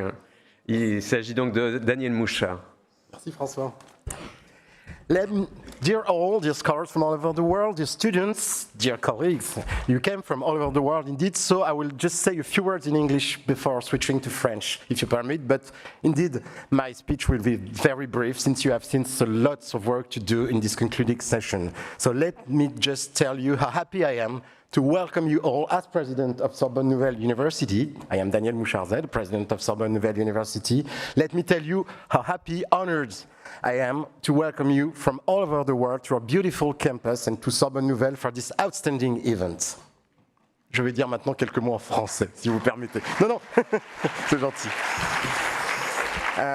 Je me dirais à peu près la même chose, mais en disant quelques mots en plus quand même, pour vous dire, voilà, encore une fois, et je le redis en français. Oh, tout va bien ? Oui, ça peut parfois être un tout petit peu glissant. Ce campus est absolument magnifique, justement, ça me fournit une transition, si vous permettez. Mais il faut faire attention, watch the steps, comme on dit, mind the steps, pardon, comme partout. Mais le premier motif de grande satisfaction, bien sûr, c'est de pouvoir vous accueillir toutes et tous ici, dans ce campus tout récent. Nous y avons emménagé il y a à peine, très récemment, en 2022, qui offre des équipements magnifiques. Je crois que vous avez eu l'occasion de les voir. Il y a bien sûr cet amphithéâtre prestigieux, il y a nos équipements culturels. Donc c'est un lieu académique, c'est un lieu universitaire, mais c'est aussi un lieu hybride, en fait, qui est aussi un lieu de pratique culturelle, de pratique évidemment muséale, comme vous le savez, et ça vous concerne au premier chef. Et tout ceci intégré dans un même lieu extrêmement moderne et évidemment durable. C'est une chance formidable pour la Sorbonne Nouvelle et c'est une chance formidable pour vous accueillir, encore une fois, du monde entier.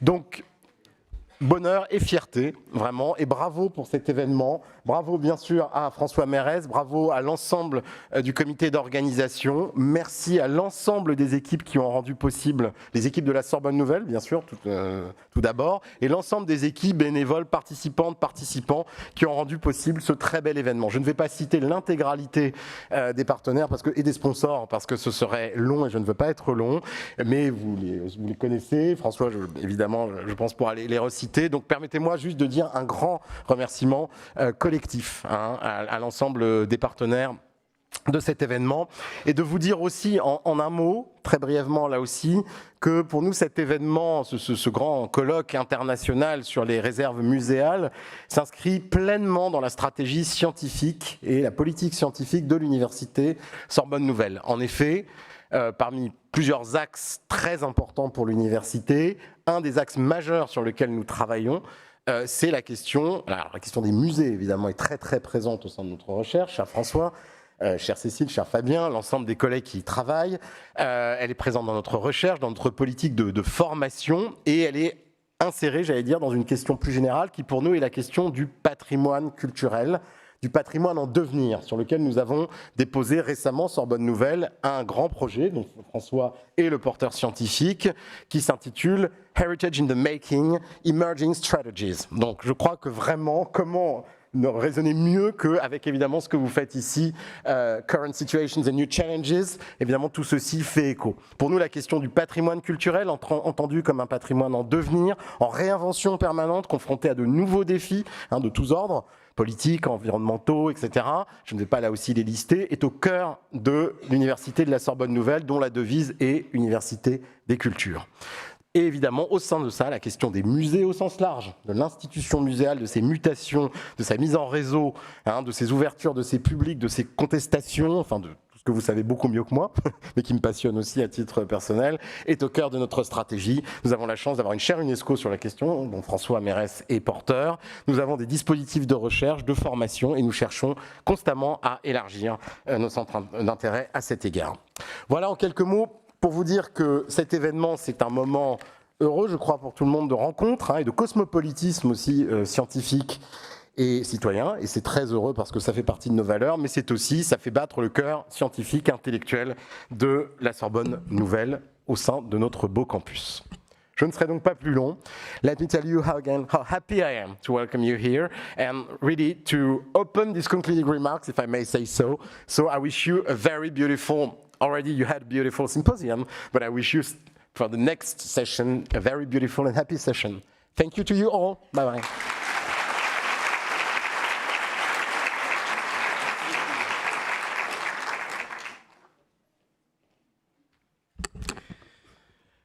Alors nous allons écouter maintenant un message de Emma Nardi qui effectivement, qui est la présidente d'ICOM, qui ne pouvait être présente puisqu'elle circule à travers le monde, mais elle a souhaité effectivement intervenir à ce moment. On y va. Chers collègues, je vous salue depuis Santiago de Chile, où je participe à un groupe de travail avec les 20 pays qui composent l'Amérique latine et le Caraïbe.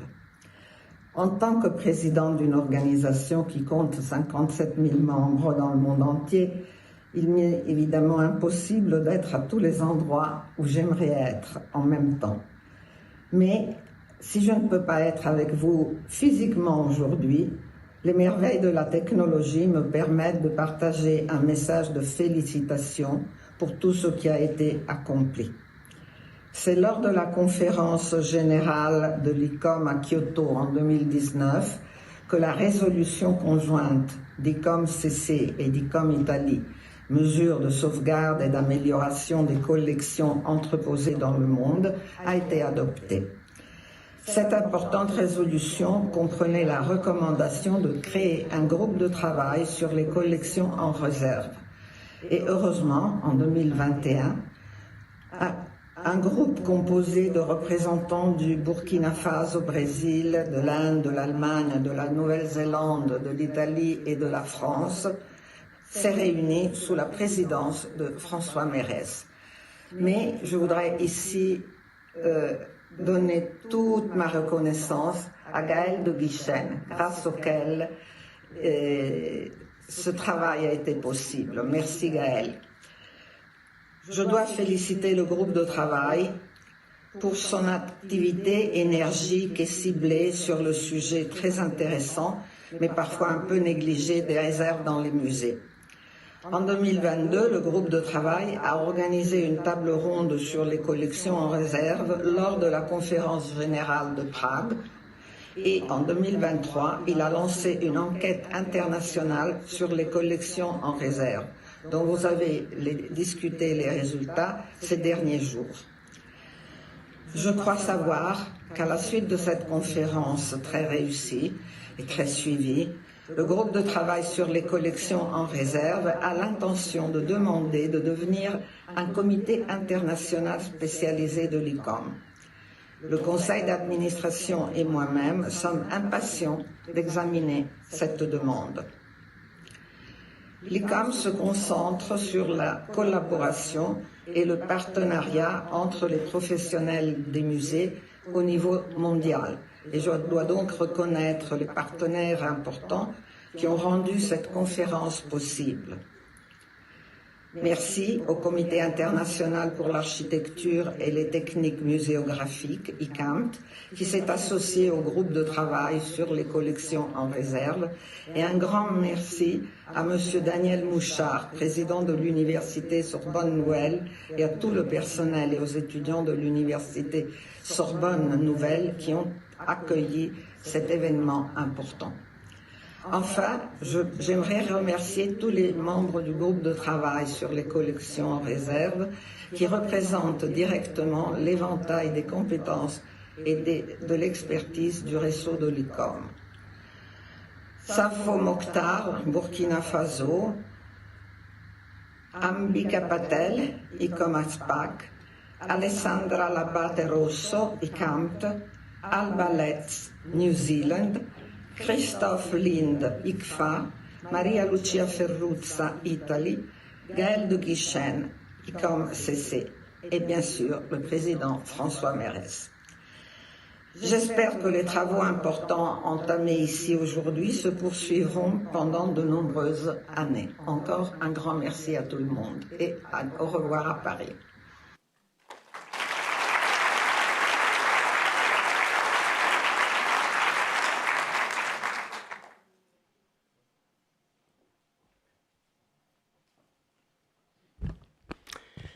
Bien, nous allons poursuivre avec la prochaine session, cette fois-ci, présidée par Gaël de Guichin et Hélène Vassal, que j'appelle, et qui vont maintenant piloter le navire. Un micro-problème technique s'est invité une dernière fois pour nous saluer et qui va être résolu dans une ou deux secondes, qui concerne effectivement le dernier PowerPoint. C'est à vous.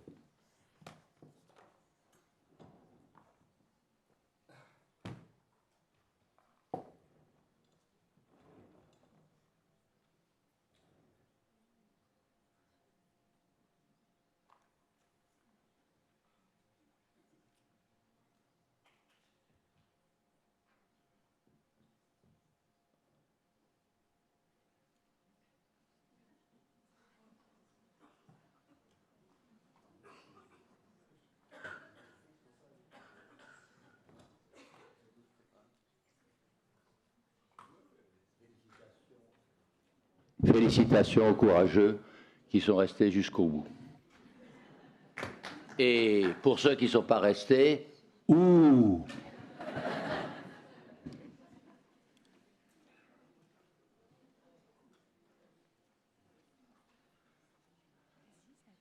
Pardon? J'attends le PowerPoint. D'accord, ok, d'accord, calme. Bien. Les 3 journées qui viennent de se passer nous ont fait vivre une belle histoire. Qui est comme dans toutes les belles histoires, ça commence par « Il était une fois ». Et derrière ce « Il était une fois », il y a une personne dont j'aimerais pouvoir vous présenter la photo, qui était français, qui s'appelle Paul Perrault. Paul Perrault, après la dernière guerre mondiale, a émigré avec sa famille aux États-Unis. Et bon, pour gagner sa vie, il est devenu, c'était son premier boulot, il se chargeait du vestiaire d'un musée, le fameux Cloister Museum. Il était dans le vestiaire. Il a payé ses études, il est devenu muséologue, il est devenu fameux. Et dans les années 75, il est devenu le secrétaire général des musées de la Smithsonian, c'est-à-dire le directeur général en fait de musées, de 17 musées de la Smithsonian. Et qui connaît la Smithsonian, chacun peut imaginer ce que ça veut dire. Mais il a été extrêmement choqué par le fait que dans ces 17 musées, les réserves étaient dans un état désastreux. Il a une première fois demandé à son conseil, écoutez, il faut faire quelque chose pour les réserves, parce que c'est là où nous, Smithsonian Institution, nous conservons le patrimoine du monde entier. Mais on a trouvé une autre raison, les finances ont été pour acheter quelque chose, pour agrandir, etc. Il y est revenu une seconde fois, et à nouveau le conseil n'a pas suivi. Et il est revenu une troisième fois, à la fin, il a demandé à un photographe professionnel de faire, il lui a donné carte blanche pour voir toutes les réserves des 17 musées, et de faire un livre des horreurs. Et ce livre des horreurs a été présenté au Conseil, qui immédiatement a voté l'autorisation de faire le plus grand musée, la réserve des musées du monde, encore aujourd'hui, dans lequel ils annoncent 53 millions d'objets. J'aurais voulu vous montrer les photos, c'est impressionnant. Ceci, c'est le Museum Support Center. Mais parallèlement, il a dit il faut informer le monde que même nous sommes dans cette situation. Et donc, il a convoqué en 1976 la première conférence internationale sur les musées. Paul Perrault. C'était à ça 48 ans. Ceci est la seconde conférence internationale sur les musées. Il a fallu attendre 48 ans. Il a voulu savoir si la Smithsonian était le seul musée au monde à avoir ces problèmes. Donc il a convoqué une conférence internationale. Nous étions 45. Et nous sommes aujourd'hui 420. À la conclusion de cette conférence, il y avait 3 demandes. Il y en avait toute une liste, j'aurais pu vous les montrer, vous ne les verrez pas malheureusement. La première chose, il a demandé qu'il y ait un livre qui soit publié par l'ICOM et l'UNESCO sur les réserves, parce qu'il n'y en avait pas. En fait, il y a eu un livre, une brochure qui a été publiée immédiatement dans les années 80, qui était faite que par un architecte. Voyez-vous, à l'époque, on disait réserve, architecture. Non, c'est pas, vous le savez très bien. Ici, dans cette salle, il n'y a qu'une petite proportion d'architectes.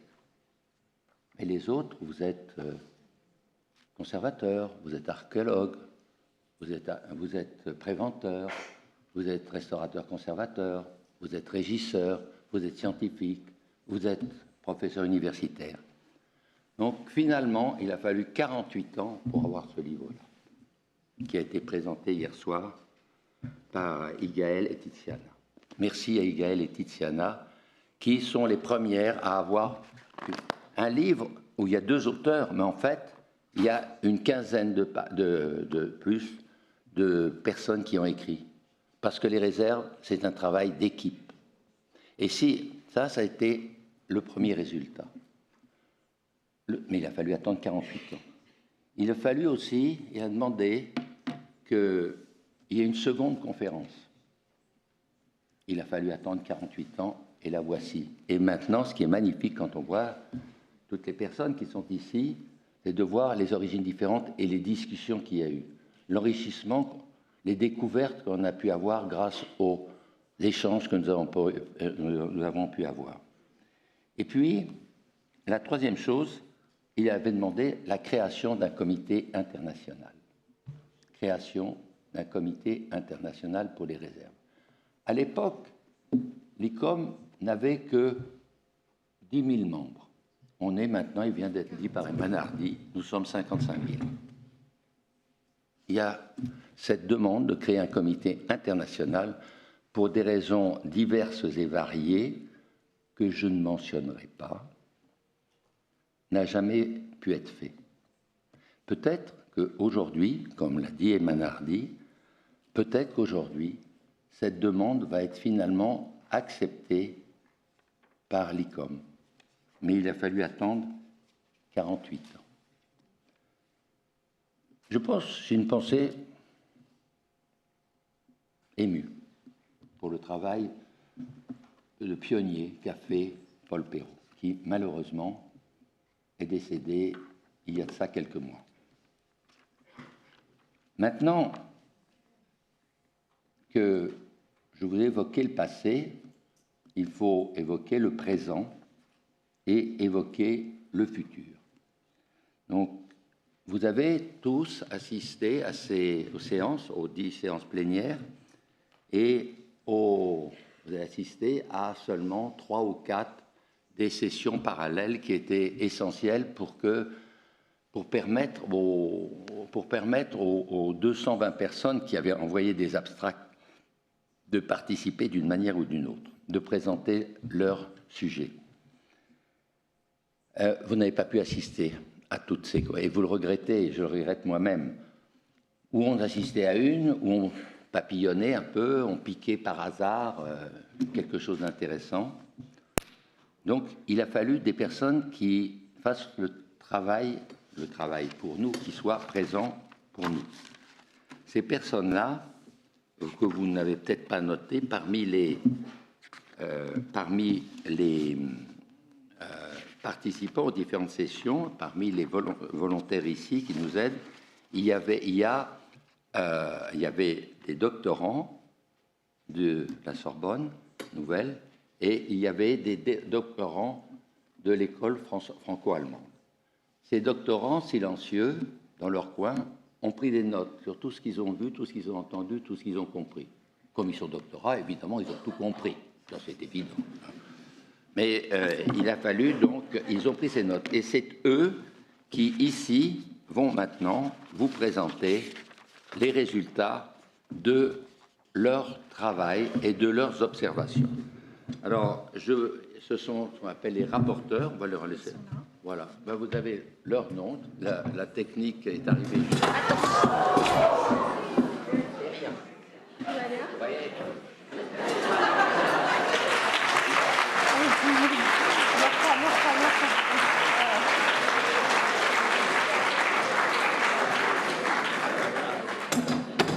C'était pas prévu. Asseyez-vous. C'est pour vos places.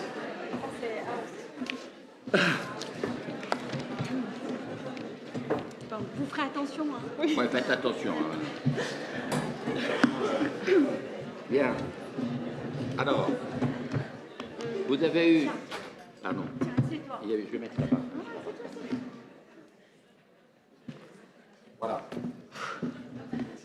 Ils ont 24 minutes pour faire le résumé de ces 10 sessions.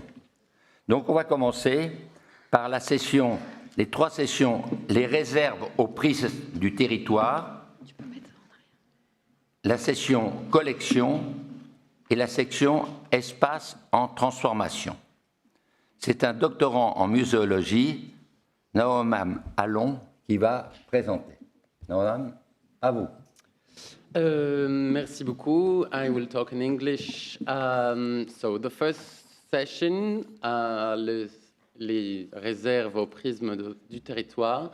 The first session examines the relationship between museum storage facilities and the communities in which they are embedded. Rather than being isolated or out of place, museum storage sites are specific, situated spaces that fulfill a social role and maintain an organic connection to local communities, or, in some cases, as we saw this morning, a colonial connection to distant ones. The opening of museum storage facilities represents a significant new step, driven by democratic and economic considerations. Various presentations demonstrated that making storage areas accessible to local populations appeals to local officials, presenting storage openings as a strategic advantage in securing public funding, which might also support new facilities for regional museums. In this context, several regional museums are reimagining their storage spaces through innovative spatial and architectural designs, in line with the trend of spectacular architecture that has been transforming these regions since the 90s. The concept of visible storage, further discussed in session 4, encourages museums to invest in unique expographic and architectural experiences. This approach reflects a desire to integrate conservation spaces with public areas in hybrid buildings. However, a critical question arises. While public funding may be available, are museum professionals willing and able, or do you have the time to engage with the public regularly? Museums are thus establishing new museographic standards, redefining themselves as centers for knowledge production, not merely sites of visitation and education. We will revisit this topic later. To embed themselves with their communities, museums are adopting participatory approaches that engage diverse audiences and community groups. This approach encourages these communities to explore the many interpretations of objects, expanding the concept of research to include anyone with a desire to learn. Additionally, there was an emphasis on the need to foreground human stories told through objects, suggesting that such narratives should take center stage. This shift requires reconsidering outdated categorizations of objects and their spatial organization, both in displays and in storage. Therefore, accessibility must be understood not only in physical terms, but also in terms of making original narratives more comprehensible and meaningful. Session 2, collection. The session on collections encourage a rethinking of our attitudes toward objects, examining the principles of accumulation, the vitality of artworks, and their social role. Some participants argued that the idea of storing objects should not be taken for granted without first considering their future relevance and potential transformation. A slow heritage, or the Sleeping Beauty approach, was also proposed, suggesting that collections remained untouched for 30 years, allowing future generations to decide what to preserve and what might be discarded.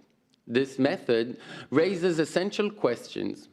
Who will fund and maintain such storage? Why to not leave the storage open for 30 years? And why invest in items that could ultimately be discarded? Another topic discussed was the conservation of lost or decaying artworks, which challenges notions of value when these pieces are no longer in displayable condition, but still require resources. An example of creative conservation method was presented, where broken tiles were reassembled into a floral shape. An inventive approach that, in my view, strip the tiles of their original context.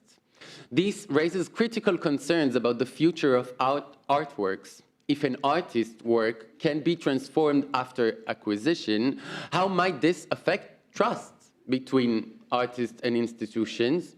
And perhaps from now on, we should establish a protocol with artists when acquiring their works, clarifying, for example, how they would like their piece to be handled if it deteriorates over time.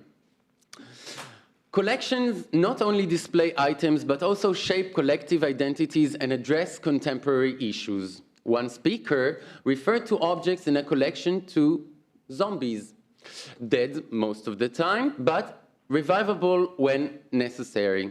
Let's hope these zombies will be nice once they wake up. In order to restore value to objects, we need to fill in gaps in their histories and reawaken their emotional significance. Although this term, emotional significance, which is inherently subjective, can sometimes reflect commercial pressure that already excessively influence museum activities. In discussions, the term refamiliarizing was identified as more accurate descriptor for this process. In this context, restitution was explored through the concept of an object's vitality within a collection. Using the example of Benin, we discussed the roles these objects might play while physically manipulated in contemporary rituals or in inspiring local artists, but at the same time, the need to ensure their preservation while enabling their active cultural use. Acknowledging the differences between African and Western conservation practices is essential. Neither approach is universally correct, as each holds value within its cultural context. Let's not forget, displaying ceremonial objects in neutral display cases reflects a Western tradition, especially when such objects are still in use by living cultures. The third session, Des espaces en transformation, the Transformative Spaces panel, presented diverse strategies for actively tackling the challenges faced by museum storage facilities worldwide. Each facility discussed is dealing with its own specific issues. Through lack of space, an unsuitable conservation environment emerge as the most common. However, some museums face unique obstacles, such as the managing hazardous material, preserving scientifically used collections, or even relocating entire collections. Depending on their age or the focus of their main collections, museums must adapt to evolving guidelines within the museum sector. As we all know, getting old means that our scenography is less impressive, there is less and less space left up there, and in general, everything becomes very moldy. However, operations of constructing new storage spaces are costly, which encourages museums to explore alternatives. As a result, many museums reorganize existing storage by rethinking architectural layouts, rearranging collections, or upgrading storage furniture, all often on tight budgets. Newer museums must balance current needs with future expansion and the flexibility to adapt to evolving public engagement approaches. The relationship between storage and exhibition spaces is also being closely re-examined. Visible storage areas can engage the public more deeply, while expanding storage without showcasing the objects is seen as a missed opportunity. Digitization provides a promising solution to space limitations, but the panel highlighted the need to rethink collecting practices as well. This includes slowing acquisition rates and involving local communities in collection decisions. Not every object needs to be owned and stored. Items can also be loaned or acquired through alternative means. Perhaps it is time to reimagine the very concept of ownership and property. Thank you.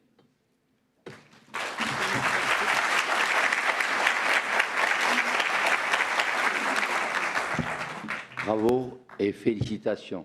Vous voyez, il y avait des personnes qui écoutaient. Merci beaucoup. Je vous en prie.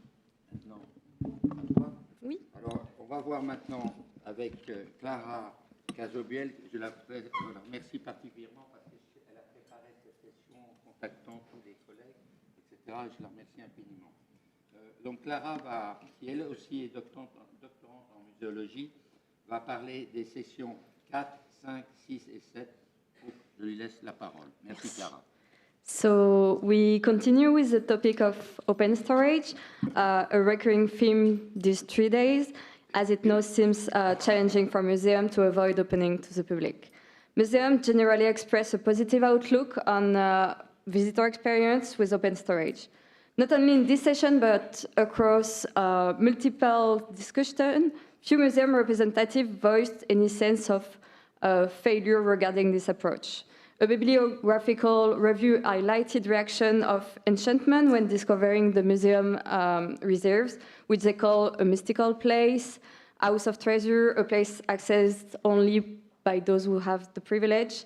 So these terms, alluding of the experience of seeing the unseen, open up new possibility for dialogue between museum visitors, professionals, and objects within the collection. However, certain type of arts, particularly participative and experimental arts, seem less suited to open storage display. Sorry. As contemporary art museums increasingly incorporate such works into storage, this becomes an important consideration. So for now, the display of collection in storage appears to follow the same trajectory as traditional exhibition.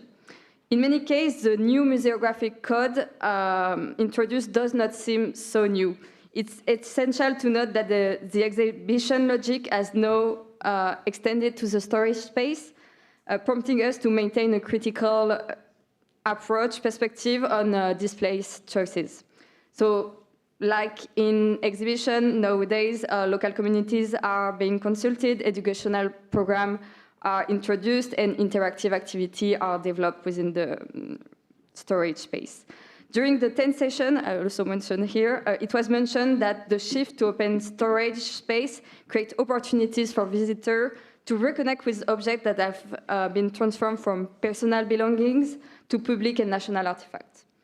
Emerging standard practice specific to storage, we noted the concept of behind-the-scenes tours and the glass wall that reveal workplaces. This emphasis on transparency has been questioned in several sessions. Museum professionals were asked, is this transparency essential to build visitor trust? Is it our mission to reassure them that everything necessary for preservation has been done?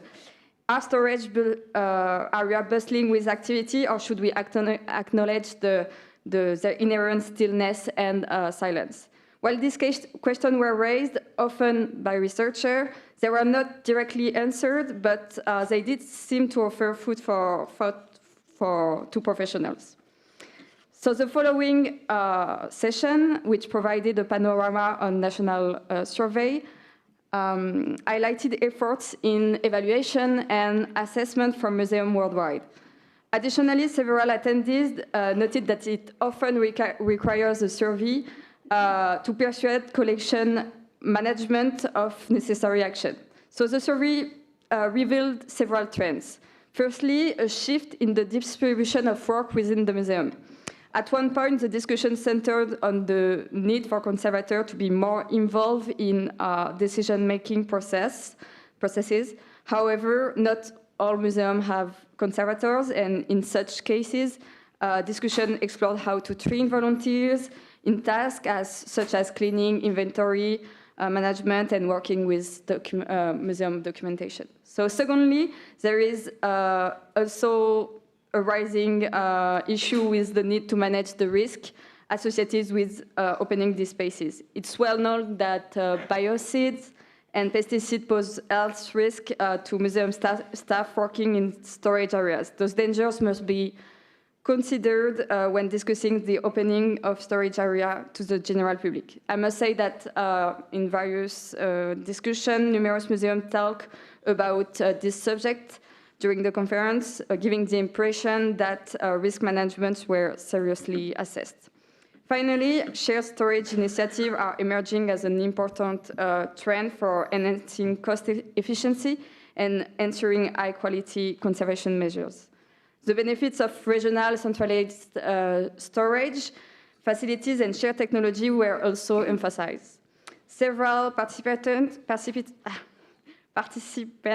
confirmed that shared storage initiatives are helping to reduce costs and improve the quality of preventive conservation, but also that it increased the museum networks in a positive way. So I will now continue in French with the session from day 2, which focused more on practical but necessary aspects, but still included broader reflection. La 6e séance consacrée aux transformations des pratiques et des compétences professionnelles a mis en lumière de nouvelles approches managériales de la formation à la gestion des risques. La formation du personnel spécifique ou des volontaires porte généralement sur les techniques de stockage, mais il a aussi paru important d'améliorer les connaissances générales de tout le personnel du musée quant à la conservation.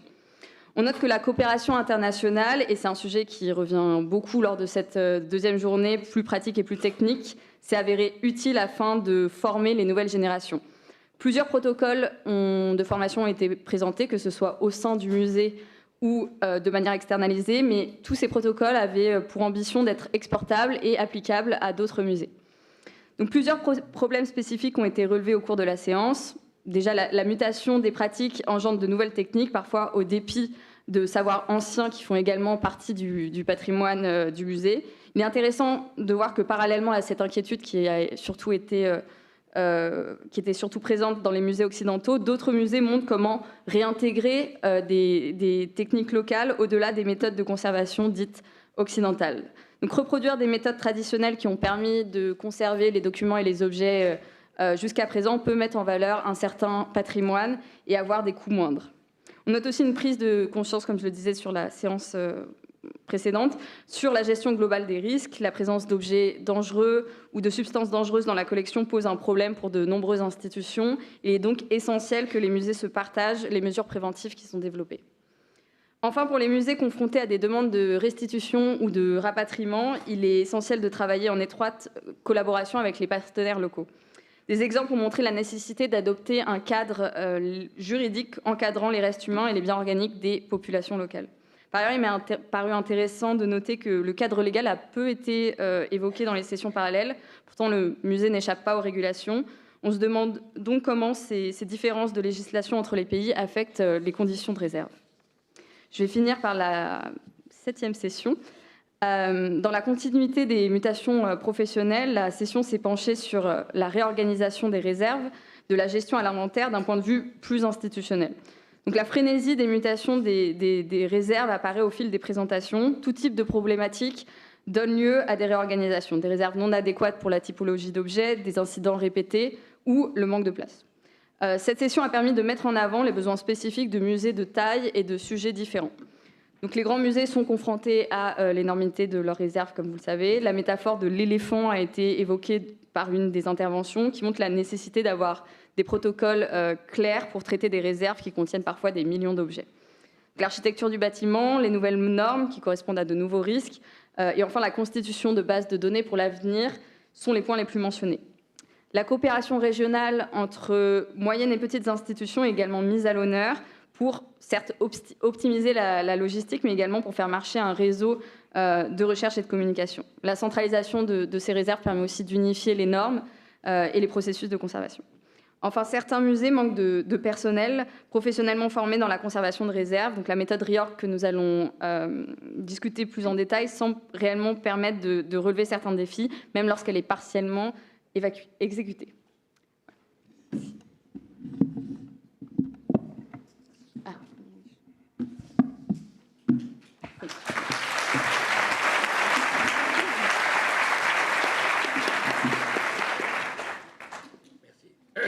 Merci beaucoup, Clara, pour ces 4 sessions. Elle assiste à 4 sessions, elle a écouté, etc. Voilà le J'ai pas assisté à 4 sessions. Il y a tous les docteurs. C'est ça. Elle a recueilli les impressions d'autres doctorants que nous verrons un peu plus tard. Il reste maintenant à Camille de faire ça. En quelle langue vas-tu le faire? En anglais. En anglais. Eh bien, voilà, vous allez avoir un peu un anglais francisé. Voilà, c'est tout. I'll try to do my best. Excusez-moi pour le fait que j'ai mon téléphone, je n'ai pas pu imprimer mes notes. Pardonnez-moi. So the session 8 focused on contemporary challenges like museum funding and resource management. Due to competition for resources, museums are increasingly prioritizing ecological and budgetary efficiency in their storage practices. Some are adopting a frugal approach, emphasizing essential needs to reduce energy and financial impacts. Innovative strategies like shared storage and cooperative acquisition efforts were discussed, particularly examples from the Basque Country and Lombardy, which aim to minimize redundant acquisitions and promote a circular economy. However, challenges persist, particularly regarding high storage demands from restorators that can intensify resource use. The session also explored digitization as a means to enhance physical storage, noting that while it can democratize access, it introduces issues like the rapid aging of digital media.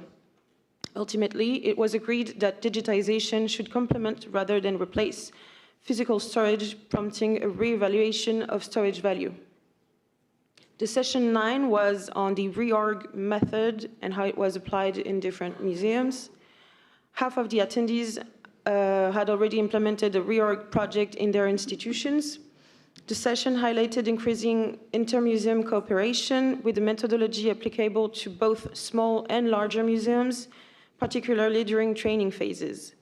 Many projects demonstrated that reorg can be executed on a minimal budget. The session emphasized the specific needs of non-European museums, which often require international support due to financial constraints. While reorganizing storage may not always be prioritized in institutions, benefits include improved logistical and operational spaces that consider staff needs and visitor access. Examples of before and after transformations illustrated the inspiring impact of reorganization, leading to better documentation and innovative activities related to collection. Participants noted a strong commitment from staff who take pride in sharing the results of their collaborative efforts. Gaël de Guichin described reorg as fulfilling for teams, transforming the process into a celebratory event rather than just a technical task. In some ways, the reorg method mirrors Marie Kondo's approach to organizing items that bring joy. The session 10 centered on innovative management practices and the evolving relationships between people and objects, emphasizing the theme of opportunity. Many projects discussed opportunities arising from the sale, relocation, or expansion of spaces, enhancing management and planning.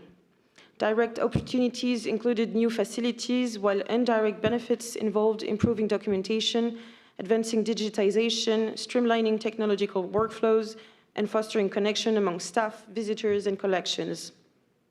Presentations showcased various technical innovations and environmental enhancements, but also recognized challenges like structural issues and budget constraints.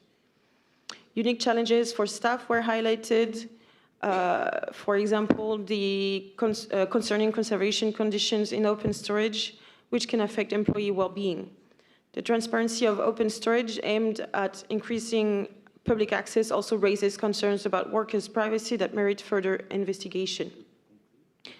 We could not have found a better conclusion than the word of our session's chair, Alison Hess, and which we felt ended on a positive note. To quote here, "It was really fascinating to see all types of collections, of organization, by size, by use, by all sorts of different categorizations and technologies that were perhaps not within those original systems. It might also be interesting to think about how that might shift the way organizational practices work within these new kind of spaces. We have to think about much these spaces also rely on people. This is definitely a conference about objects and new spaces for objects, but it's also about people making these spaces work. Thank you.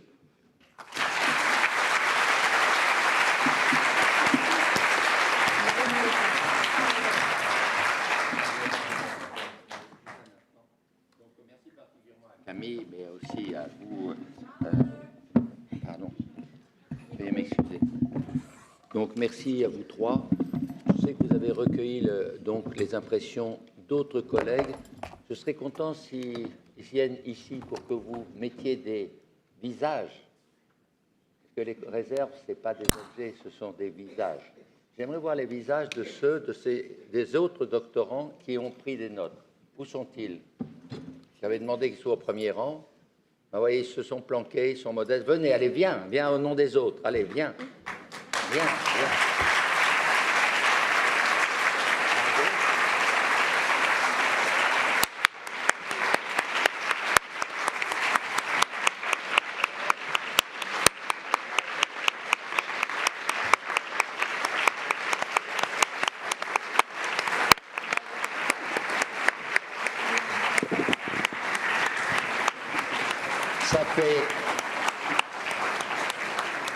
Ça fait vraiment plaisir, voyez-vous, de voir que le futur des musées est dans ses mains. Ce sont tous des docteurs en muséologie dans quelque temps. Merci beaucoup et de vous sortir de l'anonymat. Merci.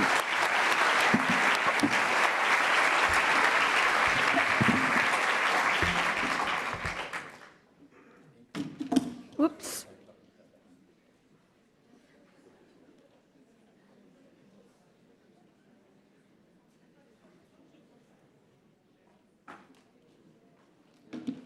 Alors, maintenant, nous avons vu les deux premières parties qui étaient le passé, d'où venons-nous. Nous avons vu le présent, ce qui a été dit cette fois-ci, qui, je suis sûr, va changer votre façon d'approcher les choses. Les musées vont changer grâce aux réserves. On disait que c'est le cœur, on a dit ça doit être le cœur, il doit être lié à tous les membres. Donc les réserves vont changer. Puis maintenant, il faut envisager le futur. Et c'est Hélène Vassal qui va vous en parler, qui a dirigé la session. Vous savez, quand plusieurs d'entre vous, et même beaucoup d'entre vous ici, sont des enseignants, parce qu'on partage, on veut donner aux autres ce qu'on connaît, ce qu'on croit connaître. Et pour un enseignant, quand un jour, pour la première fois, vous voyez vos étudiants qui parlent, vous êtes fiers. Hein? Et je dois dire que, Hélène, tu l'as dit l'autre jour, je crois qu'on s'est connus en 1994 au premier DESS. Alors, je précise, habitant Rome, je dis en 1994, après Jésus-Christ, très important. Nous nous sommes connus en 1994, et de voir maintenant que tu prends la parole et que tu as la position que tu as au Musée du Louvre, ça me fait très, très, très plaisir. Merci Hélène. Merci. À toi. Merci infiniment Gaël.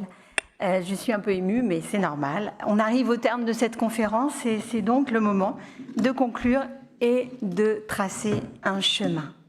La réserve qui soigne, qui réconcilie, qui digitalise, qui s'écologise, qui, d'une certaine manière, s'autonomise, raconte des histoires d'objets différemment, qui invente une nouvelle culture de l'accès. On a beaucoup parlé de culture of access pendant ces 3 jours, qui permet le temps long de l'étude des objets, qui renonce à être risk-freak. La réserve comme ressource, la réserve comme expérience, comme laboratoire, comme une respiration. Une très belle formulation que j'ai retenue hier, penser l'habilité de la réserve plutôt que son accessibilité. Enfin et toujours, les objets comme ressources de savoir. Ce que nous apporte alors le regard écologique dans cette réflexion, penser en termes de permaculture, c'est-à-dire d'écosystèmes de la réserve et des liens qu'elle génère. Yael et Tiziana l'évoquaient hier et nous y sommes très attachés. Mais aussi, et Bruno le disait tout à l'heure, de même que Myriam, penser en termes pluriversels, car sans doute que le modèle de la réserve est-il déjà en train de muter dans un monde, je cite, fait d'une multitude de mondes, selon la formule du philosophe Souleymane Bachir Diaye, que j'invite les Parisiens à venir bientôt écouter dans le cadre de sa chaire au musée du Louvre au mois de novembre. Donc, penser en termes de transformation, la réserve comme lieu de résilience, espace de réhumanisation du musée, c'était aussi quelque chose de très fort ce matin, et enfin, lieu du care, du soin, et au-delà, sans doute, lieu du cure, c'est-à-dire qui soigne. Au fond, plus colonne vertébrale, je pense que Bruno sera d'accord avec moi, que cœur battant. Kept in dark, horrified storage. J'entendais ce matin le très beau texte que lisait Myriam et qui était très émouvant, versus affronter nos contradictions et tenter de penser autrement. Think stage versus backstage. Think inclusion versus exclusion. Think diffusion versus ralentissement, degrowthing. Neutrality versus engagement.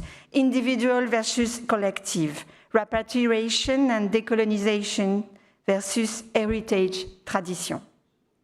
En cela, la définition du musée, votée en 2022, nous aide par les valeurs qu'elle porte et la création d'un comité ICOM dédié aux réserves dont nous parlons en conclusion, prend dans ce contexte tout son sens. Emma et Bruno le rappelaient ce matin.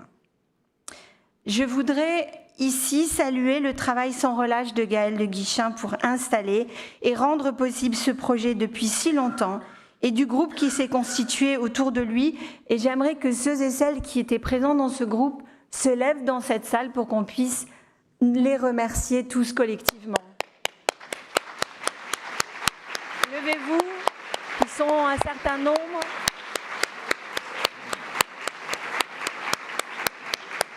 Ils ne se lèvent pas.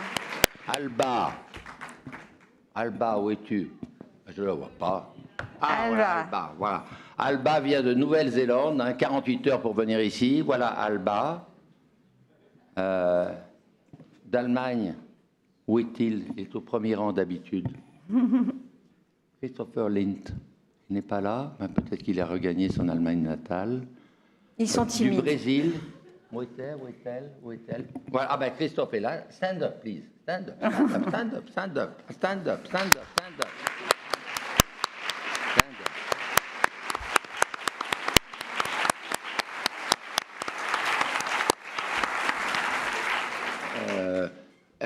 Lucia Peruzzi d'Italie qui est Lucia, où est Lucia?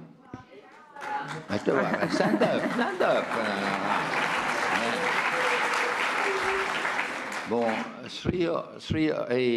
du Brésil, je t'ai dit, d'accord.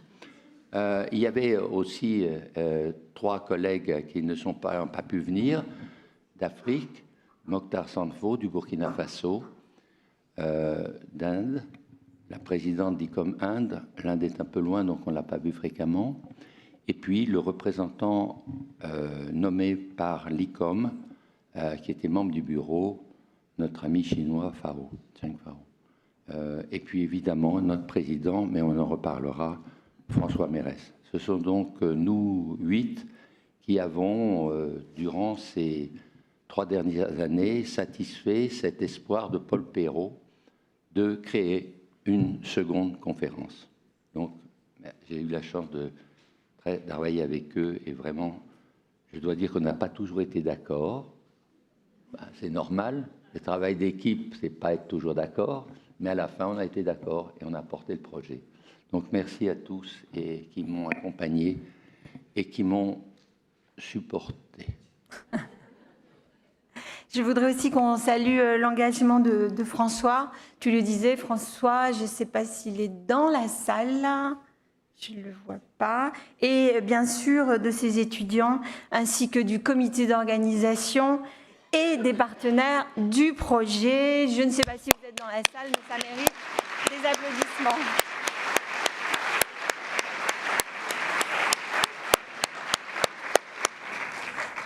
Alors, pour passer aux choses concrètes par rapport aux objectifs du comité lui-même.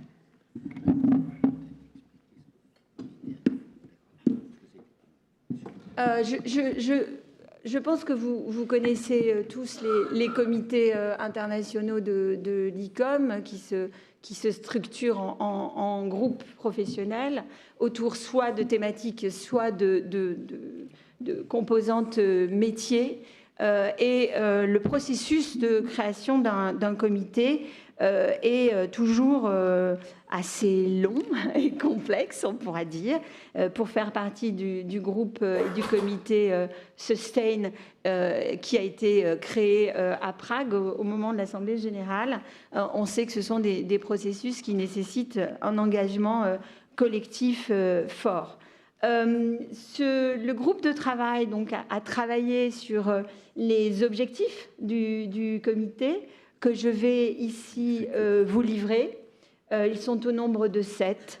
Comme leur nom l'indique, ils sont des objectifs. Donc, au-delà de les citer, nous vous engageons à les enrichir, à les discuter, à les contredire éventuellement, puisque nous sommes encore dans cette phase de construction qui le permet, n'est-ce pas François? Tu es d'accord, donc c'est parfait. Donc, je vais vous les lire. Ils vont s'afficher sur la diapo en anglais. Contributes to the development and implementation of ICOM policies, decisions and programs, in particular with reference to matters related to collections in storage. C'est un vœu très général, mais dans l'ensemble des objectifs qui sont posés par chacun des comités, on va retrouver ce type d'objectif élargi. Acts as a permanent platform of exchange on storage issues for all actors and museum professionals, in particular archaeologists, architects, conservators, restorers, curators, directors, registrars, security staffs, and others. La question d'une plateforme d'échange qui favorise, et on l'a bien vu dans le cadre de cette conférence, nos échanges est tout à fait fondamentale. Il n'y a pas de priorisation dans ces objectifs, on est bien d'accord François? C'est une liste et qui peut être bien sûr modifiée à tout moment. Dans les modifications possibles, on n'a pas mis tous les acteurs possibles. Bien sûr. C'est entre autres. Mais en particulier, je pense maintenant à tous ceux qui ont acté et travaillé activement dans le domaine de la conservation préventive et donc qui s'appellent des préventeurs, qui sont évidemment listés sur cette liste. Mais cette liste n'est pas restrictive. Helps museums to improve the quality of their storages, in particular in the context of climate change. Formulates and carries out a program of activities to stimulate research, debates, training and advocacy for a better incorporation of collection in storage into the works of museums.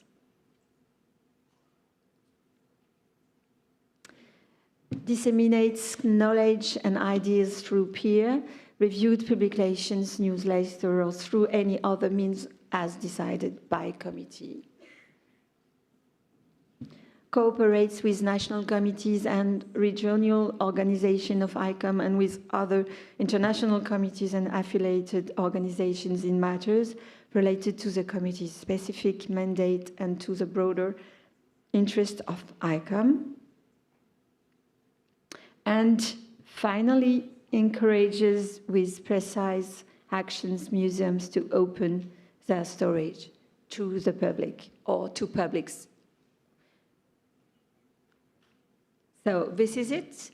And nous aimerions avoir justement un feedback de votre part sur ces objectifs.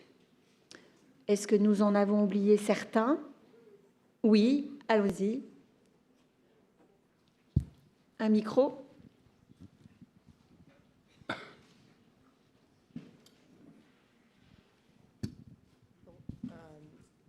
C'est pas sur les objectifs, c'est sur la liste des personnes qui pourraient être engagées.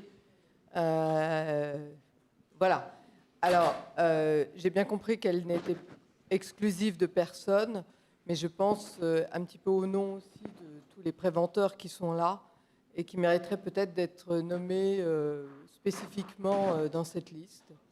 Ça m'ennuie que les préventeurs soient seulement dans Others, puisque la participation de la conservation préventive et des spécialistes de conservation préventive est quand même essentielle dans le dialogue général aux côtés de toutes les personnes qui sont citées.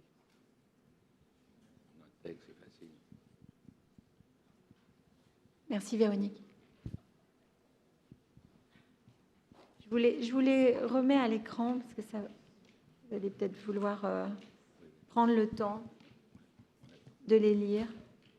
Bonjour, on ne va pas faire une liste à la Prévert. Bonjour Hélène. Oui, salut. Les manutentionnaires et techniciens de collection également, qui sont un cheval de bataille et qui sont au cœur de nos activités. Peut-être dire qu'on inclut tous les professionnels qui travaillent en réserve ou qui participent du travail en réserve. Indirectement et indirectement.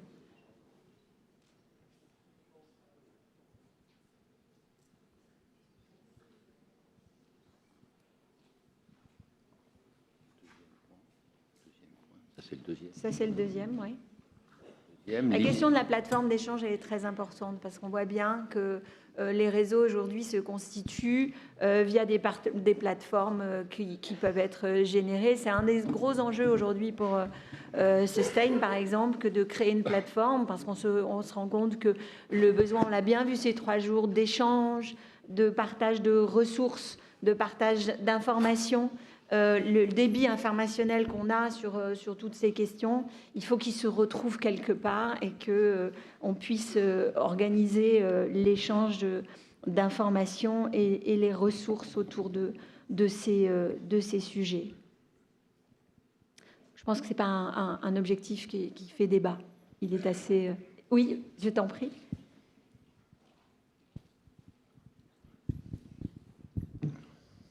Oui. Merci pour tout. Et pour moi, il y a une partie qui je ne vois pas qui a avec assez de présence. Peut-être aujourd'hui, c'est un thème qui me tient particulièrement au cœur.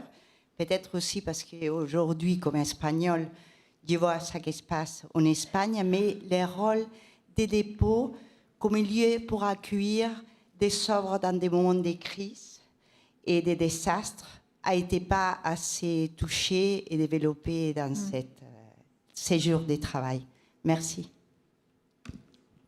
Oui, je suis tout à fait d'accord. La réserve comme lieu de refuge, peut-être que Marie-Lise l'a évoqué, mais au centre de conservation du Louvre à Liévin, on accueille quelques œuvres de nos collègues ukrainiens qui sont montrées, qui sont exposées au Louvre-Lens, qui sont en cours de restauration pour certaines. Et ce rôle, il est tout à fait fondamental en cas d'urgence, qu'elle soit climatique ou d'un autre ordre.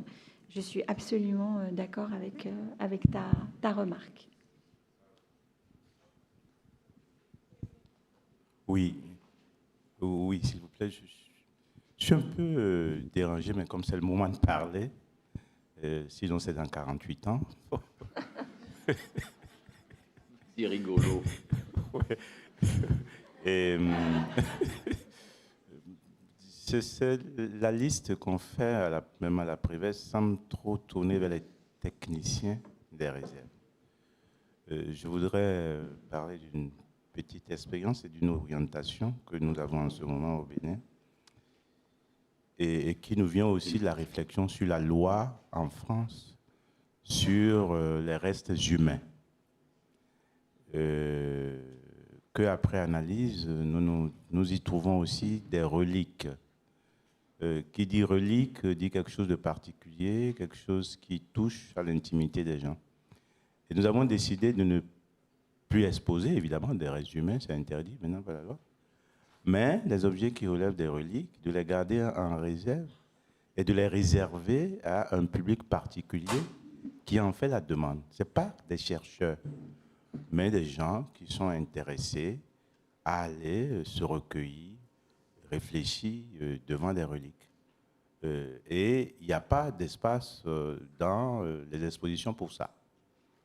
Là où il peut y avoir un espace pour ça, c'est de traiter en particulier, en tout cas c'est ce que nous avons décidé, de traiter une partie des réserves comme ça, comme un espace réservé à ce type de collection et au public qui souhaite venir pour différentes raisons, de recueillement peut-être, de souvenirs, les regarder. Donc pour moi, ceux qui font ce travail-là aussi de médiation devraient être présents dans une liste. En fait, il faut le dire, le réaffirmer, il y a un premier rang des techniciens purs des réserves, mais il y a aussi un rang de tous ceux qui travaillent dans le musée, en fait. C'est pour ça qu'on dit que c'est le cœur ou bien la colonne vertébrale.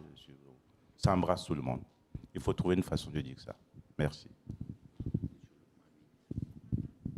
Voilà, médiateur. C'est une chose, c'est un point qui va peut être ajouté sur le dernier point, d'accord, ouvert au public, et rajouter aussi rajouter un terme ici pour comprendre que ce n'est pas seulement le public. Le grand public. Ou le grand public. Le grand public au sens large du terme. Je rajoute, alors allez-y, continuez, est-ce qu'il y a d'autres propositions? Oui, bonjour. Peut-être qu'on peut rajouter juste dans la liste des personnes qui travaillent dans les réserves communauté. Mais je voulais proposer autre chose. C'est les deux dernières présentations de ce matin qui nous ont laissé avec beaucoup de questions du qu'est-ce que c'est cette réserve, quel est le futur, et oser réfléchir plus de réserves. Je trouve que ça devrait avoir sa place aussi au sein de ce groupe. Je ne suis pas peut-être la meilleure à réfléchir dessus, mais je crois que oser out of the box thinking et de ne pas rester seulement sur réserve, c'est peut-être un endroit où il faut le mentionner aussi. Je ne sais pas si c'est clair ce que je veux dire, mais j'essaye. Merci. Oui, de mon côté aussi. Je suis en haut, à votre gauche, Florence Margot Chobel des musées de Bourges. C'est un peu dans la continuité de ce qui vient d'être dit, mais il me semble que dans toutes ces journées, on a tellement ouvert les réserves vers le musée tout entier que quelque chose qui serait autour du groupe, à travers cette réflexion sur les réserves, une contribution à la réflexion sur l'usage, la transformation, ce qu'est un musée me semble aussi important. Mais c'est peut-être ce que vous suggériez déjà dans le terme « issues », qui peut être très général. Mais c'est vrai que sans ouvrir un musée un groupe sur l'ensemble des musées, parce que c'est le sujet même de l'ICOM, mais peut-être voir comment les réserves contribuent à la réflexion générale.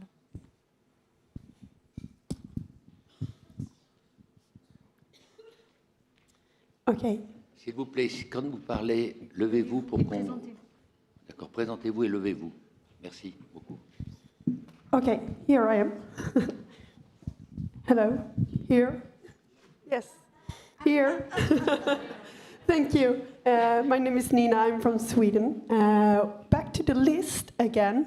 On all the actors and holders, there are actually one part that I miss, and maybe it's from my own perspectives, because I work as from the public foundation and with public financial foundings for the museums in the southern part of Sweden, and I really miss the financial founders on your list. So I would like to add that, and maybe that will go under the others. And then I would like to thank you for a very nice conference, but at the same time, I think I would miss a little bit putting the storage in the context of society. The storage is a vibrant place and playing a very large role in societal change and sustainability. That would be very interesting to problematize collecting and the role of storage in a broader societal context too. Thank you. Je voudrais bien rebondir. Pardon, Hans-Peter Hahn, Goethe-Universität Francfurt. Je voudrais bien rebondir à ce qui a été dit par mes deux précédents. Effectivement, j'ai eu l'impression à travers les 3 jours que le terme réserve, ou en anglais storage, est mal défini. On n'a pas une compréhension commune à quoi est-ce que ça sert, quelles sont les priorités, quelles sont les conditions de cadre. Je pense que ce serait rêver d'en faire une tâche pour le groupe de travail, mais je propose qu'on va encourager, comme une des missions de notre groupe de travail, encourager la réflexion sur le rôle, les fonctions et aussi, bien sûr, l'avenir de la réserve dans le contexte du musée, mais aussi dans le contexte de la société. Merci. J'ai noté réfléchir, ça va être ajouté. Non, mais c'est important de réfléchir, de temps en temps. Hein, Agnès Galorclic de la ville de Paris, je suis là. J'ai une question par rapport à la typologie, ou en tout cas aux institutions dont dépendent les réserves, parce que vous allez créer l'objectif, c'est de créer ce groupe sous le parapluie de l'ICOM qui est centré sur le monde des musées. Mais je pense qu'il y a des réserves qui n'appartiennent pas à des musées. Et il faudrait peut-être être vigilant par rapport à ça. Mes collègues du département d'histoire et d'archéologie de la ville de Paris ont en ce moment des problèmes pour renouveler leur membership à ICOM parce qu'on leur oppose le fait qu'ils n'ont pas suffisamment travaillé en collaboration avec des musées. Donc voilà, c'est juste peut-être un petit point de vigilance par rapport aux membres qui sera accepté dans ce groupe, des réserves qui pourraient archéologiques ou autres, qui ne dépendent pas d'un musée. Merci.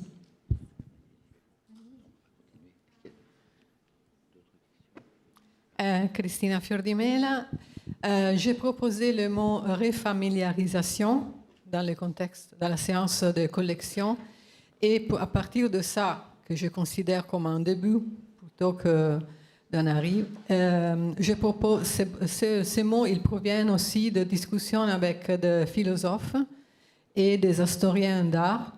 Donc, je propose d'inclure aussi dans la liste la philosophie et l'histoire de l'art, pour ce qui concerne les compétences, et aussi bien peut-être le mot transdisciplinarité, qui à mon avis, transdisciplinarité, qui à mon avis, c'est ce qui m'a donné de plus dans cette étude sur les réserves. Merci. Hello. Hi, Nisma Waters from the V&A. I just wanted to flag, hello.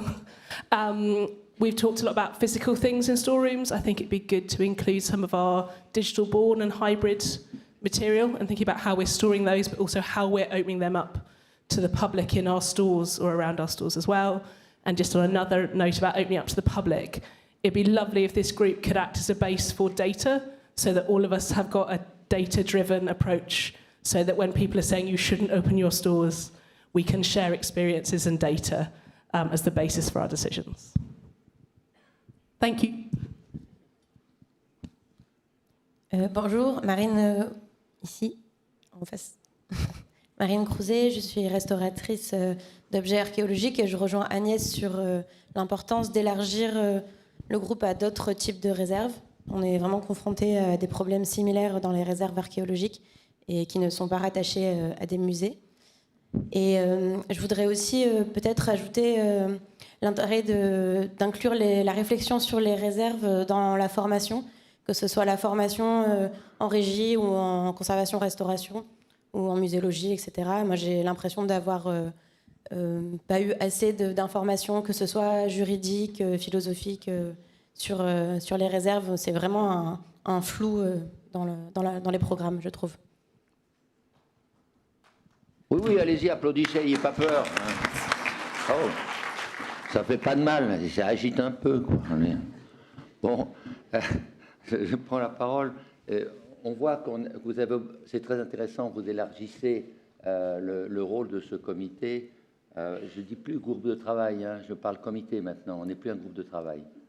C'est du transfert du groupe de travail qui a travaillé jusqu'à maintenant à un comité. Et nous sommes à ce moment clé où il faut bien définir le futur. J'ai noté que quand on a nommé différents acteurs, etc., tous les acteurs, c'était limité, il manquait des noms. Et je rajouterai aussi, et ça je pense que tout le monde le ressent très bien, les réserves, ce n'est pas seulement des agents publics. Hein. Il y a des privés, ici, dans la salle, qui travaillent dans les réserves, qui sont appelés à travailler dans les réserves.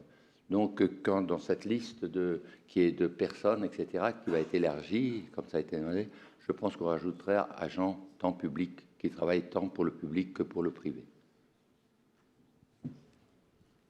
Hello, I'm Josefina from Chile, and actually that's where I wanted to go, because I work as a conservator in the private sector, sometimes with museums, but a lot with private collections. And of course, I'm not talking about the committee or the working group, but I think one thing that's been missing here in the conversation is about the public-private partnerships and bringing into the conversation to those that one day may become a museum, those collections that are being worked at. So, yeah, I just wanted to make that remark, talking about thinking about the ownership and property issues and the possibilities for loans in the future. And I just think that we should widen the conversation to the, sorry, repeating, but the wider ecosystem of the arts and culture. Thank you. Une dernière question, puisqu'on doit terminer à 13h. On a encore quelques petits mots à vous dire. Ok, c'est moi qui vais parler. Oui, Claire. Claire Bergeau, donc je suis préventeuse, tiste, je ne sais pas comment on dit. Je conseille en tous les cas sur à la fois des institutions, des architectes, etc. Et je suis souvent en programmation de ce qu'on a appelé les réserves.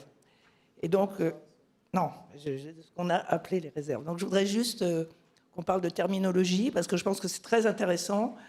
Moi, je suis très gênée quand je dois défendre un projet en disant qu'il s'agit d'une réserve, parce qu'en fait, il ne s'agit pas d'une réserve, hein, c'est pas uniquement ça. Je trouve que ça pourrait être très intéressant d'un point de vue linguistique, parce que le mot dépôt est beaucoup utilisé dans le monde anglo-saxon, germanique. Et voilà, j'interroge, et je me dis c'est intéressant aussi que ce symposium ait été appelé les réserves de musée, sans doute pour que tout le monde comprenne de quoi il s'agit, mais en fait personne ne comprend de quoi il s'agit réellement. Voilà, c'est tout. C'était un petit point sur Nous, en France, en tous les cas, on essaye toujours de parler de pôle de conservation, plutôt que de réserve, et c'est toujours ainsi qu'on présente les projets. Mais voilà, je laisse ça à votre... Donc la terminologie est essentielle. D'ailleurs, j'en ai parlé avec les traducteurs qui, quelquefois, ne savaient pas s'il fallait traduire réserve, dépôt, etc. Mais voyez-vous, maintenant qu'on a fallu 48 ans pour sortir un livre qui s'appelle « Les réserves de conservation », c'est un petit peu difficile de changer de nom. Hein. Donc, je pense qu'on va s'y maintenir, mais peut-être qu'on va préciser un peu ce qu'il y a en dessous de ce terme. D'accord ? Pour le moment, on est d'accord, il y a 103 582 musées dans le monde, ce qui veut dire au moins 1 million de salles de réserve, et donc 400 000 qui sont organisées et 600 000 qui sont désorganisées. Et on va travailler sur tout ceci. Voilà. Moi, je retiens la nécessité d'inclure l'interdisciplinarité. Je pense que c'est effectivement très, très important, et on l'a bien entendu pendant ces 3 jours. L'importance d'inclure les questions de réserve, modulo tout ce que Claire a pu dire, dans la formation sont également des choses extrêmement importantes et la question de l'aliénation des objets et des processus d'accumulation dans lesquels on se trouve et qui doivent être aussi questionnés dans ces objectifs. On pourra retravailler, bien sûr. Je voudrais juste, pour finir, dire que nous sommes, et évidemment vous êtes les acteurs du futur des réserves et les acteurs de ce futur comité. Il ne pourra exister que si vous vous mobilisez, et vous avez vu partout, n'est-ce pas François, ce QR code sur lequel vous pouvez vous connecter et qui vous permet de vous inscrire dans le groupe aujourd'hui existant de ceux qui souhaitent participer de cette réflexion et s'investir dans la constitution de ce comité. François, tu me disais hier qu'une lettre au board d'ICOM International doit être rédigée d'ici quelques jours pour demander la constitution officielle du comité réserve. Donc plus nous serons nombreux, mieux ce sera évidemment. Et l'objectif dans la temporalité, c'est que la prochaine Assemblée générale de l'ICOM qui se tiendra à Dubaï en 2025 soit l'occasion d'annoncer la constitution de ce comité et d'y élire avant, pendant, après, je ne sais plus, ça dépend de ce que répondra l'ICOM, à la fois son board et puis son bureau. Donc on vous donne rendez-vous sur les réseaux sociaux, dans le groupe, dans le futur comité, à Dubaï. Et puis, merci à tous, bravo, vous étiez formidables. Et Gaël, le mot de la fin. Ce n'est pas le mot de la fin, mais je vais vous rappeler maintenant la suite du calendrier, la demande qui va être envoyée par François, qui est supportée par 230, et devait être supportée par 50 personnes. Ça a été supporté par 232 personnes, dont beaucoup sont dans la salle. Merci à ceux qui ont répondu. Maintenant, cette demande va être officiellement déposée, et dans le temps, l'ICOM, bureau de l'ICOM, va nommer une personne qui va gérer cette transition et appeler à des élections du bureau du futur comité international de l'ICOM. Donc, si vous voulez participer à ces élections, prenez le QR code et prenez contact. Voilà la suite. Et après ça, si c'est officiellement accepté, ce qu'il peut espérer en février de cette année, à Dubaï, il y aura la première réunion. Voilà ce que je voulais préciser. Merci beaucoup à tous les deux pour l'animation de cette dernière séance. Bien entendu, vous aurez tout à fait le loisir, j'espère assez rapidement, d'envisager de rédiger et d'autres publications que tous les 48 ans. Il est sûr aussi que tous les objectifs dans un comité, ils peuvent se repenser, se réécrire toutes les années ou presque. C'est un travail en évolution et effectivement, parce qu'on le voit, les réserves elles-mêmes, les dépôts, les possibilités de réunir des objets évoluent aussi. Bon, c'est le plus gros événement que j'ai pu organiser. Je ne le souhaite à personne.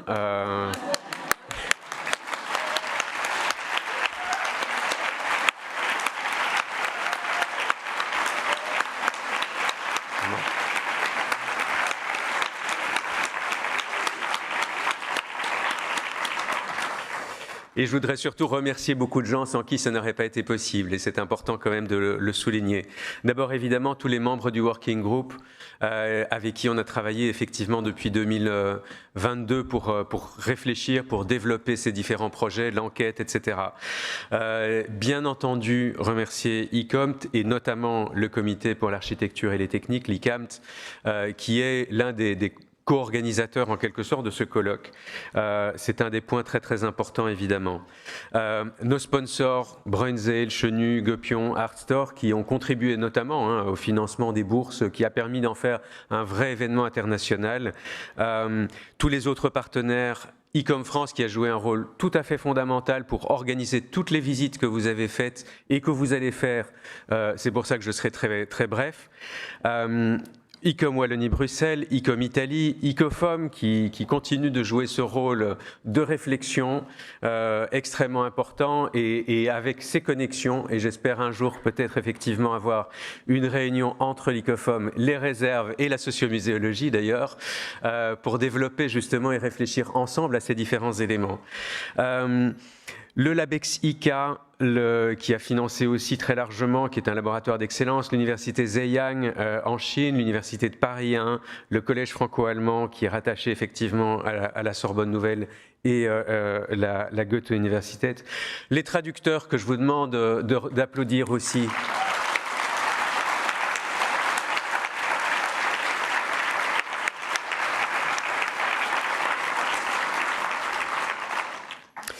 Au moins une douzaine de bénévoles que je vais demander de se lever, à qui je vais demander de se lever. Ils ne sont pas tous ici.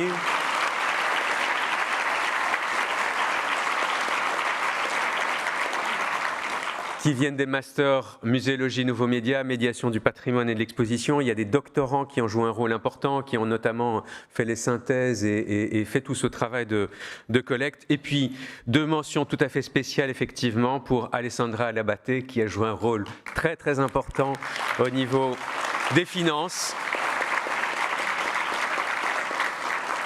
Et bien sûr, Olivia Guiragossian, que vous avez probablement tous eu par mail.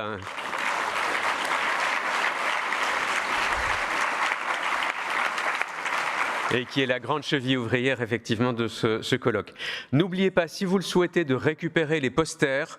On les a détachés. Il y a les boîtes que vous avez transmises qui sont à votre disposition si vous souhaitez les reprendre. N'oubliez surtout pas, par, je ne sais pas, tous les esprits que je peux invoquer, de restituer les casques. C'est très important, effectivement. Et puis, je vous souhaite de très bonnes visites cet après-midi et encore beaucoup de plaisir. Et à bientôt, j'espère.